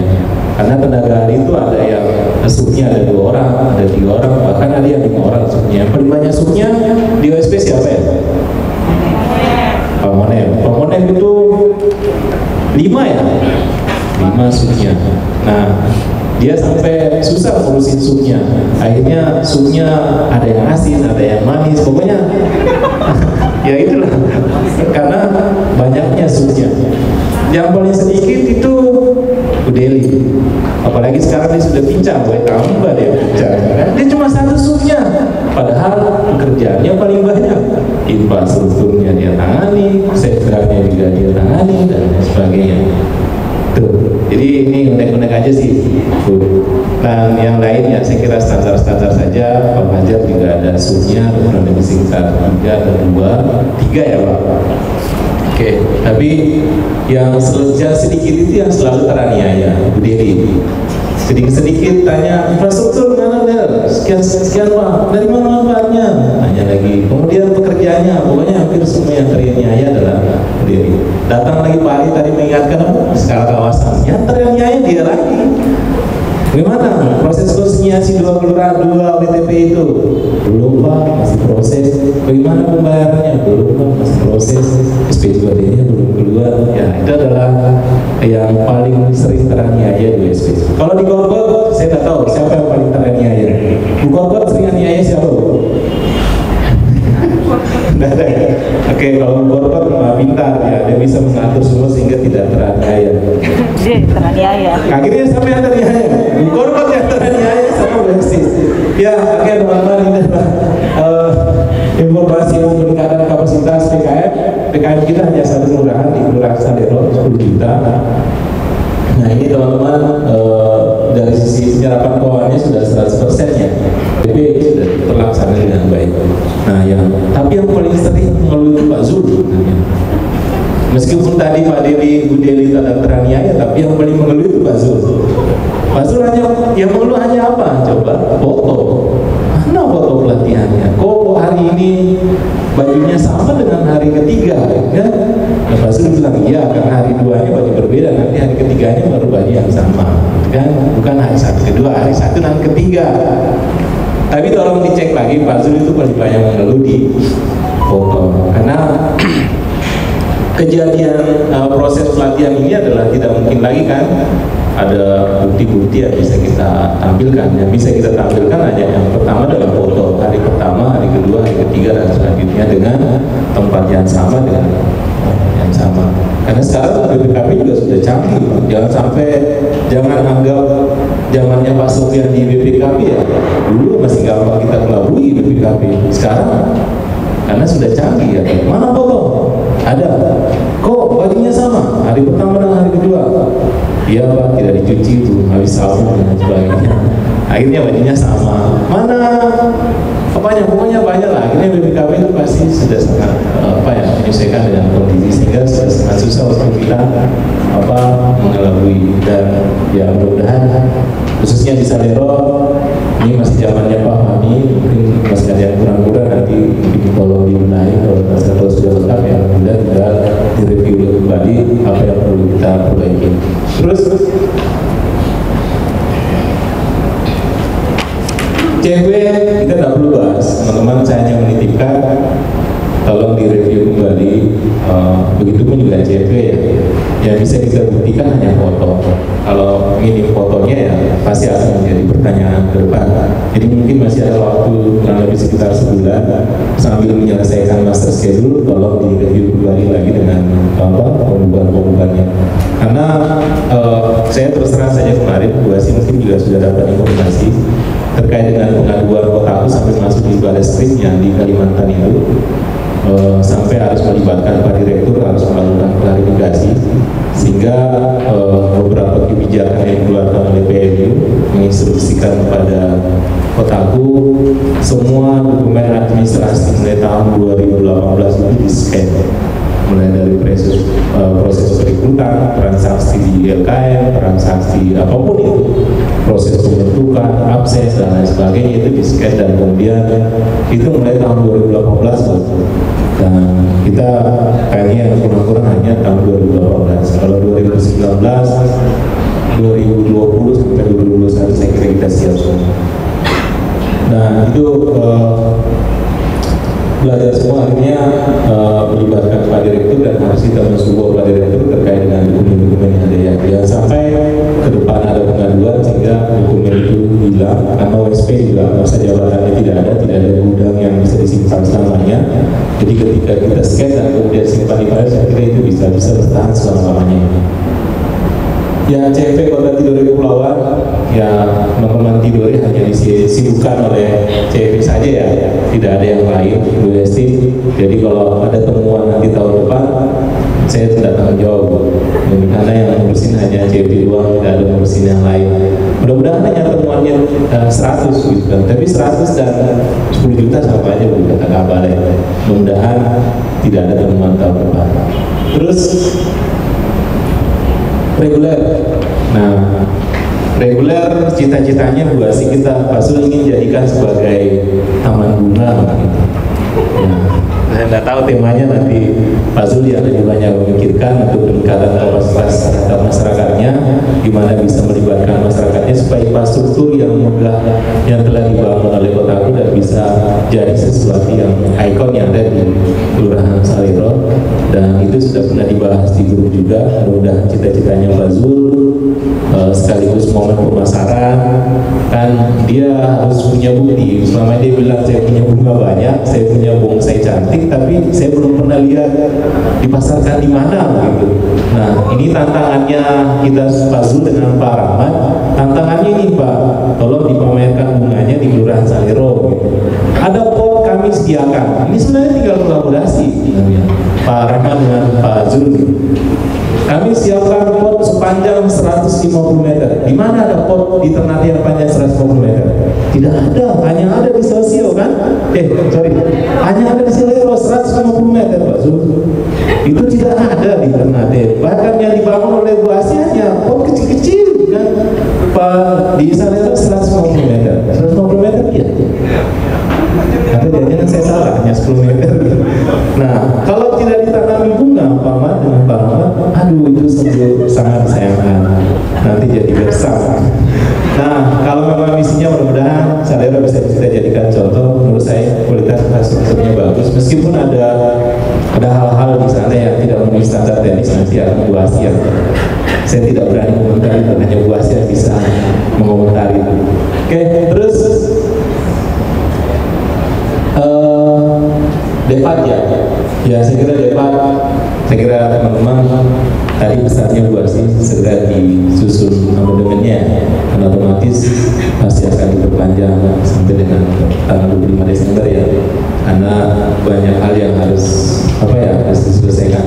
Nah tadi yang saya sampaikan teman-teman, kalau memang jangan, kalau debat ini kan sanitasi, bersih, bencana dan lain sebagainya, ambil satu tagline aja supaya itu lebih menonjol ya. Kalau kita misalnya mau semua debat ini kan sanitasi kita mau tonjolkan, kemudian air bersih kita mau tonjolkan, kemudian ini tidak mungkin dengan anggaran 1,5 miliar. Kalau tadi yang saya sampaikan ya tagline-nya usul dibuat adalah kebencanaan. Kalau disiapkan masyarakatnya dan kalau dikejar infrastrukturnya, kemudian kualitas infrastrukturnya juga harus sesuai dengan teknis. Saya kira di Lupa juga menarik, ada komposternya. Sebenarnya target kenapa saya kemarin mendorong komposter itu? Target saya sebenarnya ada 2 orang. Pak Rahmat dengan Pak Zul, beli dong pupuknya. Jangan beli pupuk sendiri, beli di Kelurahan Lupa. Bukan main, berapa komposter yang dibangun Lupa? 26 unit, 1 yang besar, 25 yang kecil, banyak gitu. Nah kalau mereka berdua nitipkan, tidak perlu mereka beli sebenarnya, nitipkan di Pak Zul aja. Pak Zul, ini ada 100 botol, tolong dititipkan jual. Ketika mereka sudah memamerkan produknya di Salero, ini memang mata rantai. Simbiosis mutualisme. Pokoknya dua hari ini saya promosikan, tapi jangan lupa karena bom di Salero, Salero atau di Salero. Terus saya kira depan nanti Bu Asih lah yang banyak menyampaikan, banyak hal teknis yang harus kita selesaikan di sana. Pada intinya teman-teman depan tetap semangat meskipun keras, meskipun penuh tiap hari di mana itu. Anggaplah suara kita adalah suara buri yang lagi kencang menyanyikan tapi tidak baperan ya. Oke, Bu, saya kira itu adalah beberapa progres. Nah, kita masuk di anak tiri berapa? Anak tiri kedua ya? Anak tiri pertama, lokasi 5 non PPM. Anda punya pekerjaan masih banyak yang tersisa di akhir Desember. Kalau saya membaca itu Pak Monen tulis terlalu banyak. Tapi pada intinya masih ada nggak kegiatan sosialisasi yang belum dilakukan? Banyak sih. Banyak. Timnya belum 1 kelurahan. Saya tidak berani nanti bahas lain deh. Ya, yang jelas kalau saya tidak salah kategori 5 ini jumlah kelurahan kita ada berapa? 98 kelurahan masih ada yang menyisakan sosialisasi yang belum dilaksanakan. Pada intinya tadi teman-teman tetap semangat menyelesaikan ini.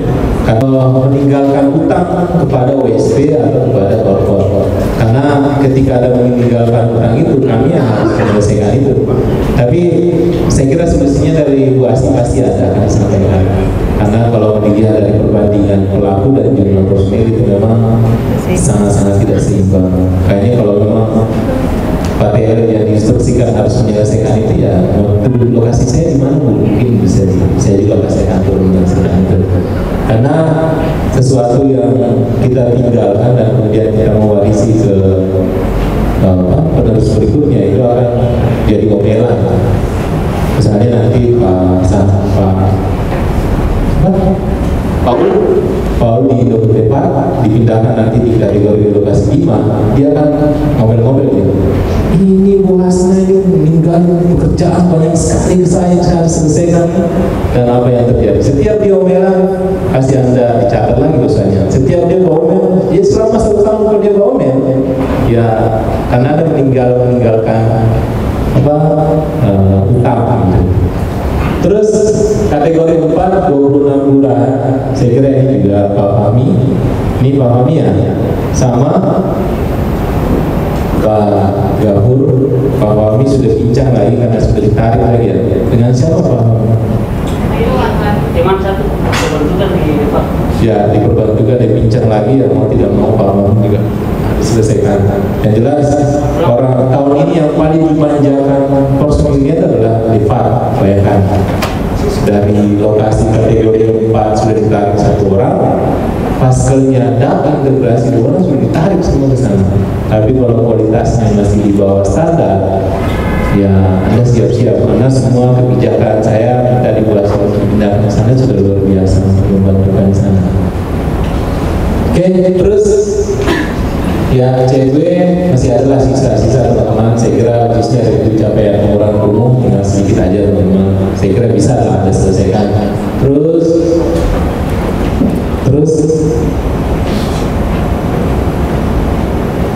reguler depan Anda Anda punya pekerjaan masih banyak tersisa, mulai dari infrastrukturnya dan embel-embelnya yang ada di master schedule, dan harus Anda manage dengan baik, Pak Sam, harus manage dengan baik personil yang sudah kami perbantukan. Jangan pernah melihat latar belakangnya, apakah dia ekonomi, infrastruktur, atau apapun, tugaskanlah mereka menyelesaikan yang masih yang tersisa-sisa ini kan. Kalau salah review perencanaan masih ada, kemudian apa lagi yang sesuai dengan masa schedule-nya di case-nya diselesaikan sampai dengan Desember. Bagi-bagi aja sih teman-teman, kalau misalnya ketika ada sisa 25 kegiatan kali 3 kelurahan, bagi jumlah personil, bagi sisa waktu Anda masih dapat berapa hari Anda bisa selesaikan. Kalau Anda misalnya sudah bagi-bagi itu ternyata misalnya dalam satu hari satu kegiatan 3 kelurahan yang harus selesaikan, maka harus Anda capai. Kalau kapan Anda molor daripada itu, maka akan ada menyeberang ke tahun 2022. Karena saya tidak tahu apakah kita diperpanjang semua atau tidak. Ini teman-teman target dan realisasi KPI. Kalau saya sini, kalau saya tidak salah semua khusus KPI secara umum ya. Jadi ada 2 KPI di program kotaku secara umum itu all semua. Kemudian ada yang KPI khusus depan, itu diukur berbeda-beda. Pola perhitungannya juga berbeda dan ini yang membuat saya hanya connect. Mudah-mudahan juga tim master juga sudah paham semua. Lalu dari tahun ke tahun itu ya, misalnya tahun 2018 kita kan startnya OSP 2018 yang indikator hasil yang pertama dari 12.000 kita realisasi 18.000, kemudian seterusnya, kecuali yang tidak bisa kita penuhi itu adalah umumnya yang hektar ya, dari tahun yang disampaikan oleh Pak Farid tadi. Berapa sih Anda melakukan pemberhentian dari tahun ke tahun? Yang pertama dulu tahun 2018 kita ditarget memang sangat besar ya, 32 hektar itu yang di bawah teman-teman, tapi bisa kita realisasikan hanya 4,36 hektar. Itu sangat kecil karena kita baru belajar strateginya dan polanya seperti apa. Kita belum mengenal kolaborasi, kita belum pokoknya hari 2018 itu masih proses belajar, 2017-2018. Kemudian di tahun 2019 kita ditarget 45, karena kita sudah belajar dan tahun 2019 meningkat ke 32 hektar. Ini sudah lumayan dulunya hanya 4 hektar, sekarang kita bisa sampai 32 hektar. Kemudian di tahun 2020 kita ditarget 45, kita bisa meraihnya di 32 hektar. Kemudian di tahun 2021 kita ditarget 45, kita realisasi 42,22 hektar. Sedikit lagi, kurang lebih sekitar 2 hektar lebih lagi kita sudah bisa memenuhi target. Cuma fenomenanya ada yang unik. Kita bergiat menangani pengelolaan kumuh, tapi Pemda bergiat meningkatkan luasan kumuhnya. Ini yang fenomena yang anomali menurut saya. Kita berjuang menurunkan kumuh dari SKW-nya, pemerintah daerah berpikir bagaimana menambah luasan kumuh. Ini adalah sesuatu yang sangat kontradiktif yang harus kita hadapi. Tapi namanya pendamping ya lihai-lihai aja ya, kita mau fasilitasi aja. Pokoknya ya ada kebijakan pemerintah daerah. Ya bisa saya Pak sekarang waktu lebih. Oke, Presiden sudah lebih dari 20 menit. Cepat lagi teman-teman, ya cepat lagi. Jelas di target KPI semua bagus. Kita masuk dalam di antara beberapa provinsi kita masuk dalam kategori baik. Mudah-mudahan bisa kita tunggu sampai dengan akhir tahun. Karena di OSP Gorontalo dan Sulut yang masuk kategori baik itu hanya Maluku Utara ya, Pak Firman, KPI ya. Di KPI Depan ya. Oh KPI All, saya kira di OSP 8 hanya Maluku Utara yang masih dalam kategori baik. Gorontalo, Sulut itu masih kategori yang kategorinya tidak bagus ya.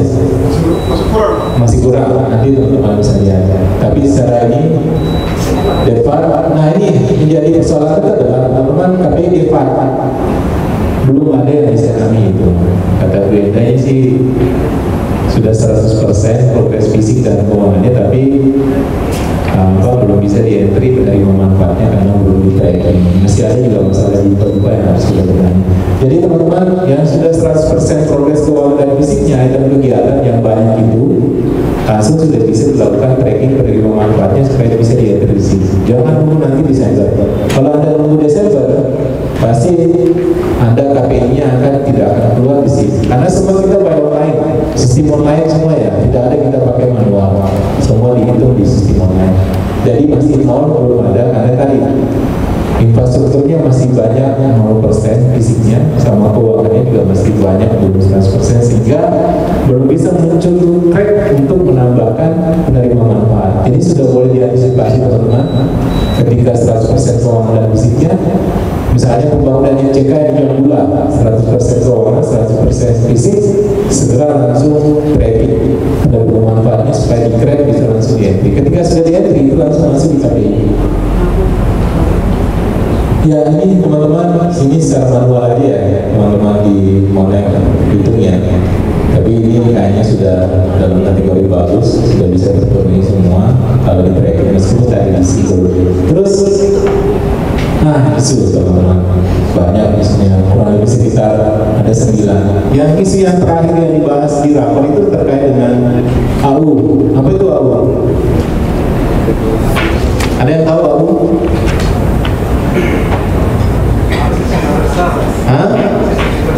Akses universal. Ini untuk memberitahukan yang kasih anak tiri tadi. Karena kasihan, yang kasih anak tiri ini tidak pernah kenal AU. Pernah tidak kenal AU? Tahun depan dong kena AU. Tahun depan kenal AU. Masih banyak tidak sesuai dengan standar teknis yang disoroti kemarin. Kemudian juga pemahaman kami juga semua sama sebenarnya, meskipun pelatihan itu berulang-ulang. Yang apalagi debat, saya tidak tahu lah berapa kali pelatihannya. AU, kita AU, jelas. Prakteknya tidak jelas. Oke, akhirnya AU-nya salah pasang, perencanaannya salah. Tapi mudah-mudahan akan di depan. Terus teman-teman ini contoh di Salero, ini bukan di depan, ini sebenarnya perencanaannya sudah benar, cuma karena alasan tertentu mau pasang di tengah pun juga keselamatan pengendaraan. Jadi tidak ada yang, kalau saya prediksi tidak ada yang salah, karena perencanaannya benar, cuma pas masih kerja masyarakatnya yang komplain. Jangan taruh di tengah dong, taruh di samping. Pas taruh di samping ya itu tadi ditaruh saya kira itu alternatifnya. Cuma kemarin ketika tongkatnya teman kita masuk Iran, bayangkan sudah tidak bisa melihat tongkatnya kayak modeli tadi itu masuk itu gimana cara melepaskan, jadi itu keamanan. Akhirnya saya tidak tahu, saya kira nanti didiskusikan. Coba modeli, coba nanti ke sana ya, ke dalam kemudian tongkatnya pasangkan di rang-rang, kemudian sudah bisa cabut. Nah, bagaimana caranya itu? Ya, ini nanti teman-teman apakah sudah ditindaklanjuti sebentar sampaikan regulasi dan diskusi lah. Inilah fenomena-fenomena. Jadi ini teman-teman jangan merasa kecil hati ketika fotonya ditampil atau kegiatannya ditampilkan. Itu adalah apa yang terjadi Pak Fatah, Bu siapa? Bu Wacania, apa yang terjadi? Di balik foto itu ada pembelajaran yang teman-teman bisa ambil. Ketika ada yang belajar di situ, Anda dapat sesuatu yang belajar. Misalnya yang tidak bisa dinilai dari mata uang ya. Misalnya Debat kan belajar dari pengalamannya tadi Pak Fatah dengan bacanya, oh itu salah ya, berarti yang benar yang mana? Yang benar yang ini. Ketika nanti mereka kerjakan di tempat yang lain, pasti mereka melakukan yang benar.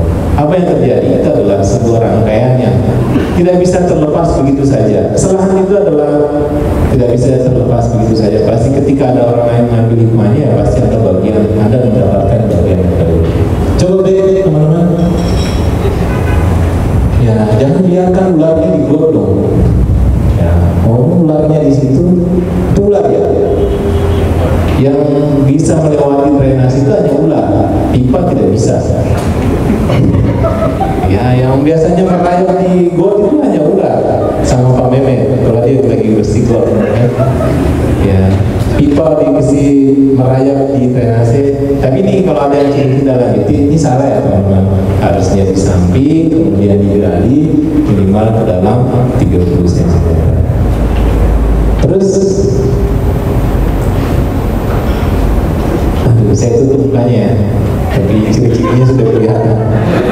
Ya, kenapa dibongkar? Ya, nanti ya saya kira ini pembelajaran. Teman-teman bisa lihat sampingnya. Ya, tadi sama ularnya di got, ini sekarang ularnya di atas di got.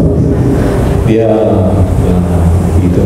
Saya kira ini sudah terus tidak memenuhi standar perencanaan. Terus ini juga rapuh, Dewi itu sampai kuku-kukunya menempel di sudut-sudut itu sampai jatuh-jatuh. Nggak tahu lah, nanti teman-teman bisa ceritakan dulu. Terus, nah ini, ya ini dia sadar sendiri. Ini saya teman-teman juga ada yang sadar sendiri. Dan sebenarnya ini tidak masuk kemarin, tapi ada yang sadar sendiri. Maaf Pak, saya salah. Salah di mana? Salah di perencanaan. Kenapa kemiringan?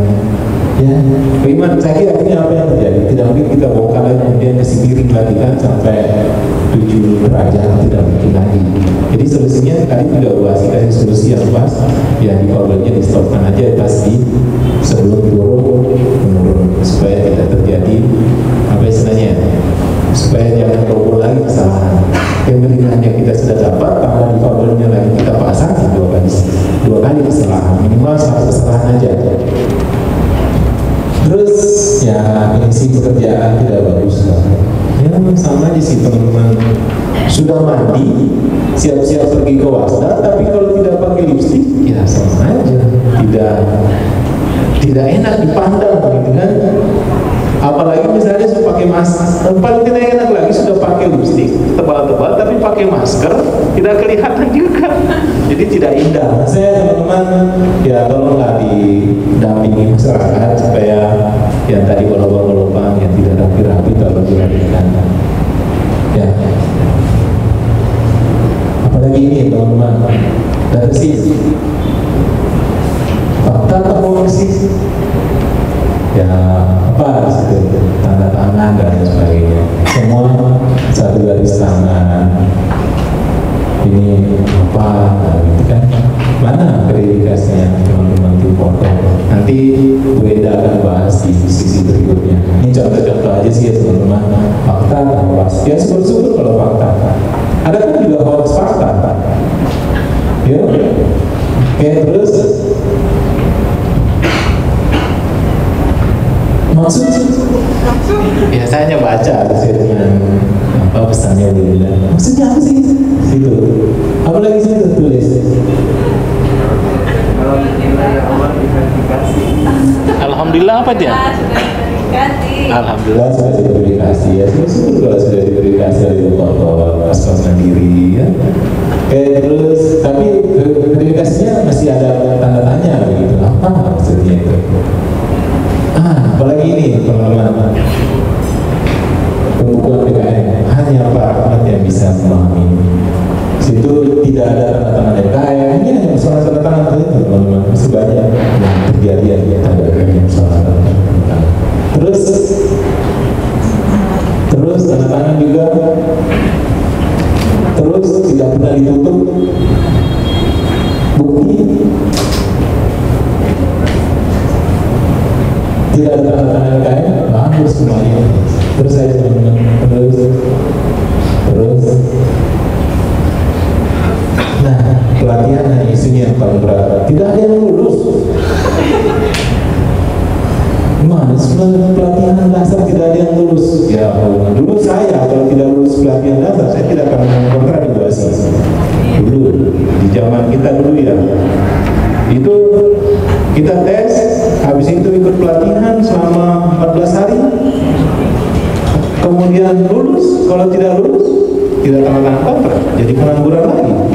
Jadi di pelatihan itu adalah momen berjuang juga, karena yang misalnya yang mau diterima 10 orang, dilatih 20 orang, berarti yang gugur 10 kan, mau tidak mau berjuang lagi. Itu zaman saya Zul, zaman teman-teman yang lain yang awal-awal itu pelatihan dasar itu. Nah kalau begini, kalau saya sih pasti bakal aja tentang kontraknya kalau begini. Nah karena ini adalah teman-teman tidak bermain strategi sih teman-teman, atau tidak masing-masing cuek saja, tidak mau saling membantu teman satu dengan yang lain. Padahal Anda punya teknologinya sudah ada, HP ada. Apa jadinya teman-teman? Ketika free test atau foto pertama, foto dan foto kedua. Kemudian ketika materi berjalan, Anda cross check, oh ini saya salah di sini. Tadi yang disampaikan pemateri, oh ini yang benar, itu yang proses pembelajaran.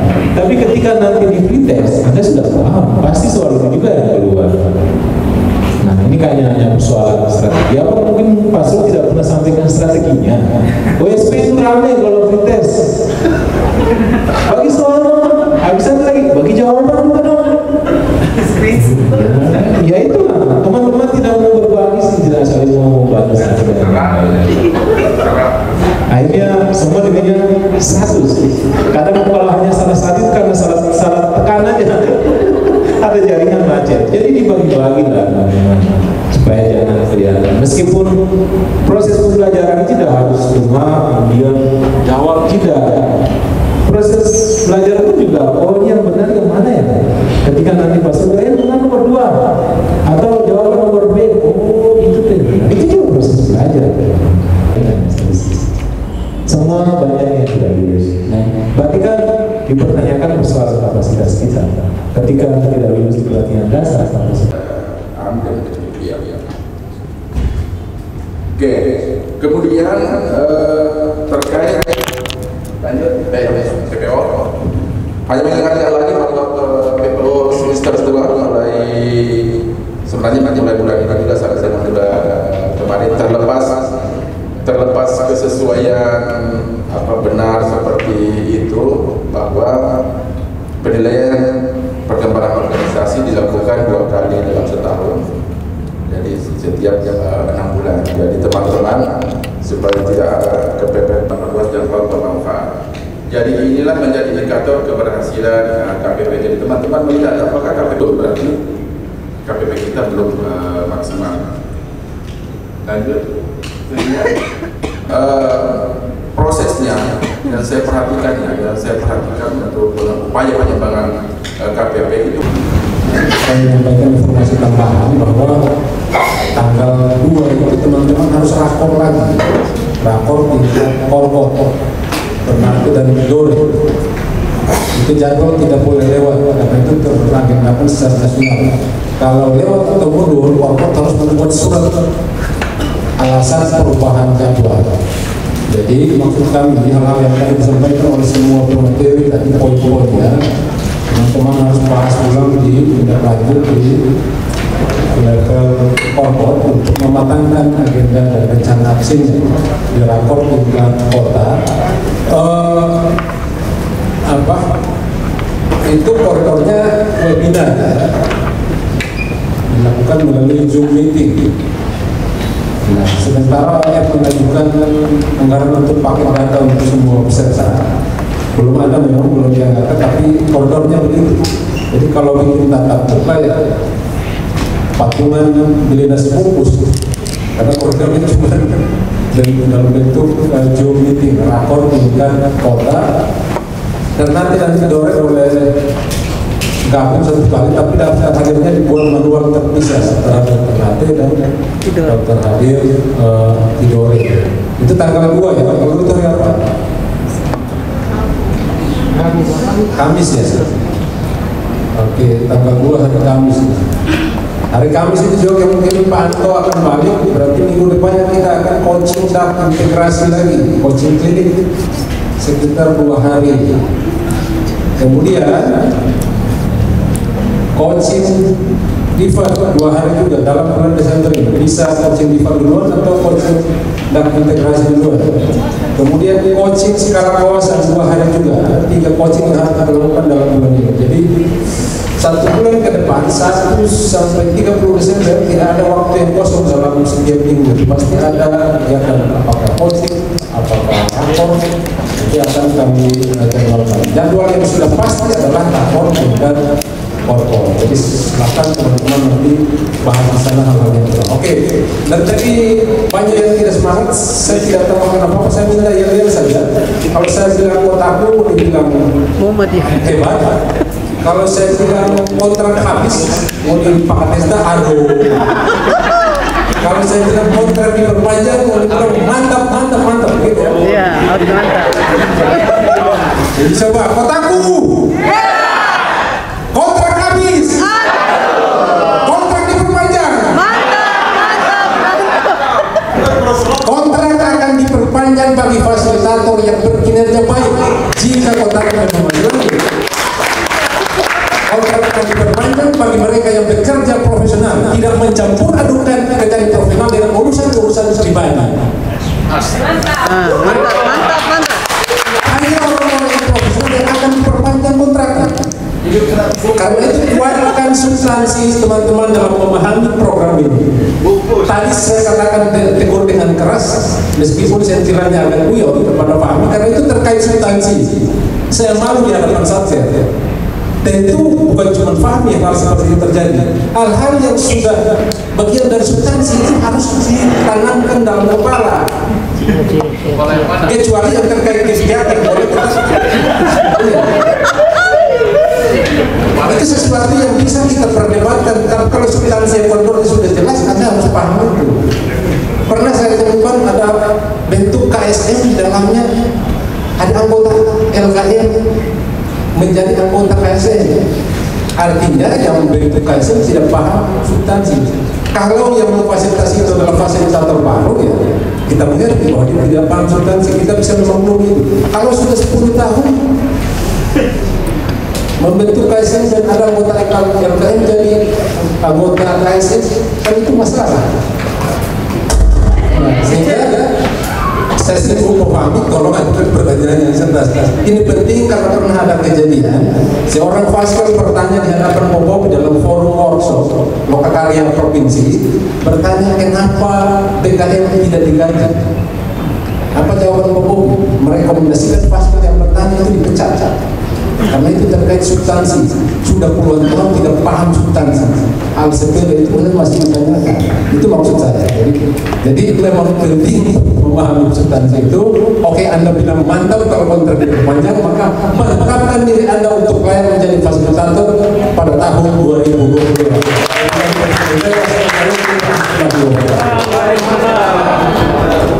Mantap.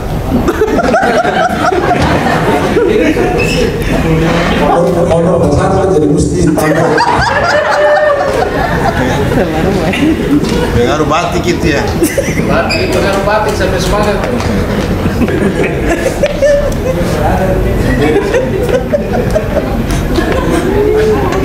Pakai batik ternyata putih. Honor 3 peserta, moderator, dan pemandu jadi 3. 1.500.000. Ayah.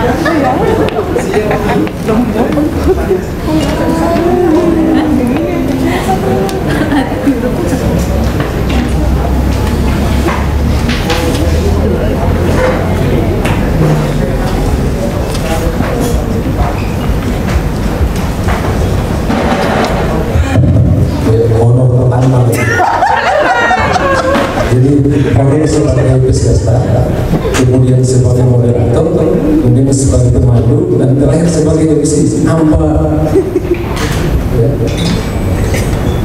Oke, ya baik. Alhamdulillah kita akhirnya menyelesaikan kegiatan was-was kita pada hari ini. Was-was pengendalian dan pengawasan, evaluasi dan capaian program tahun 2021 dengan cukup baik. Nah, kita akan memasuki sesi penutupan.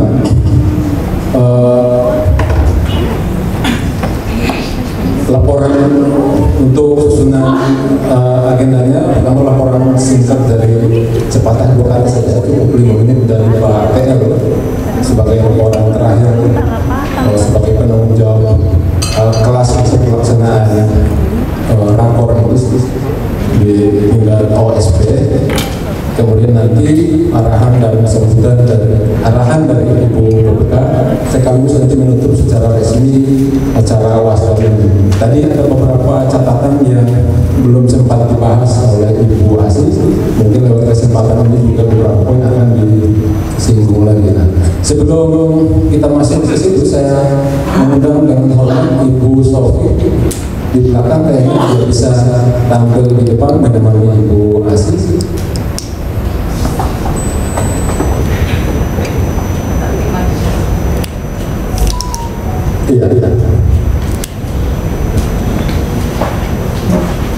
Ya, setelah arahan sekaligus menutup acara dengan resmi, nanti akan ditutup kembali dengan doa oleh Pak Sanggaji. Artinya sesuatu yang sudah diawali dengan rasa syukur dan doa tadi harus ditutup dengan doa pula. Bersiap Al-Ustaz Sanggaji Ibu Sanggaji Sarjana Hukum Islam. Itu juga honor besar. Itu pesannya jangan dulu. Posisi Bapak itu lebih penting dari yang lain. Teman-teman tadi yang panjang lebar bicara. Artinya Bapak memulai dan membungkus acara ini supaya berkahnya lebih besar. Kira-kira begitu ya? Oke. Ya. Baik, tanpa panjang lebar sudah hampir pukul 6. Kami langsung serahkan ke Pak TL untuk menyampaikan atau laporan singkat 5 menit itu informasi kepada Ibu Aziz untuk sekaligus mendaulat Ibu Aziz untuk menutup acara.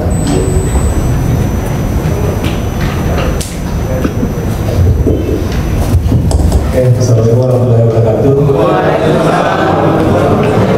Dan saya hormati Bu Aziz, yang saya hormati Bu Soti,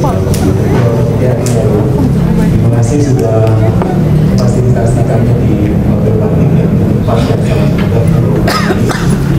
Kemudian momen ini adalah momen yang sangat langka. Selama kurang lebih 2 tahun kita tidak pernah bercanda gurau dalam pertemuan yang sangat resmi, mengeluarkan pendapat, isi pikiran dan pemasukan dari teman-teman. Namun kayaknya tidak cukup hanya 1 hari kita lakukan pastel ini. Kayaknya pasnya itu adalah tiap 3 hari ya. Karena kita belum membahas data, kita belum membahas banyak strategi, kita belum membahas yang lain-lainnya. Nah, saya lihat di beberapa provinsi itu memanfaatkan Wasda ini adalah melakukan pemeriksaan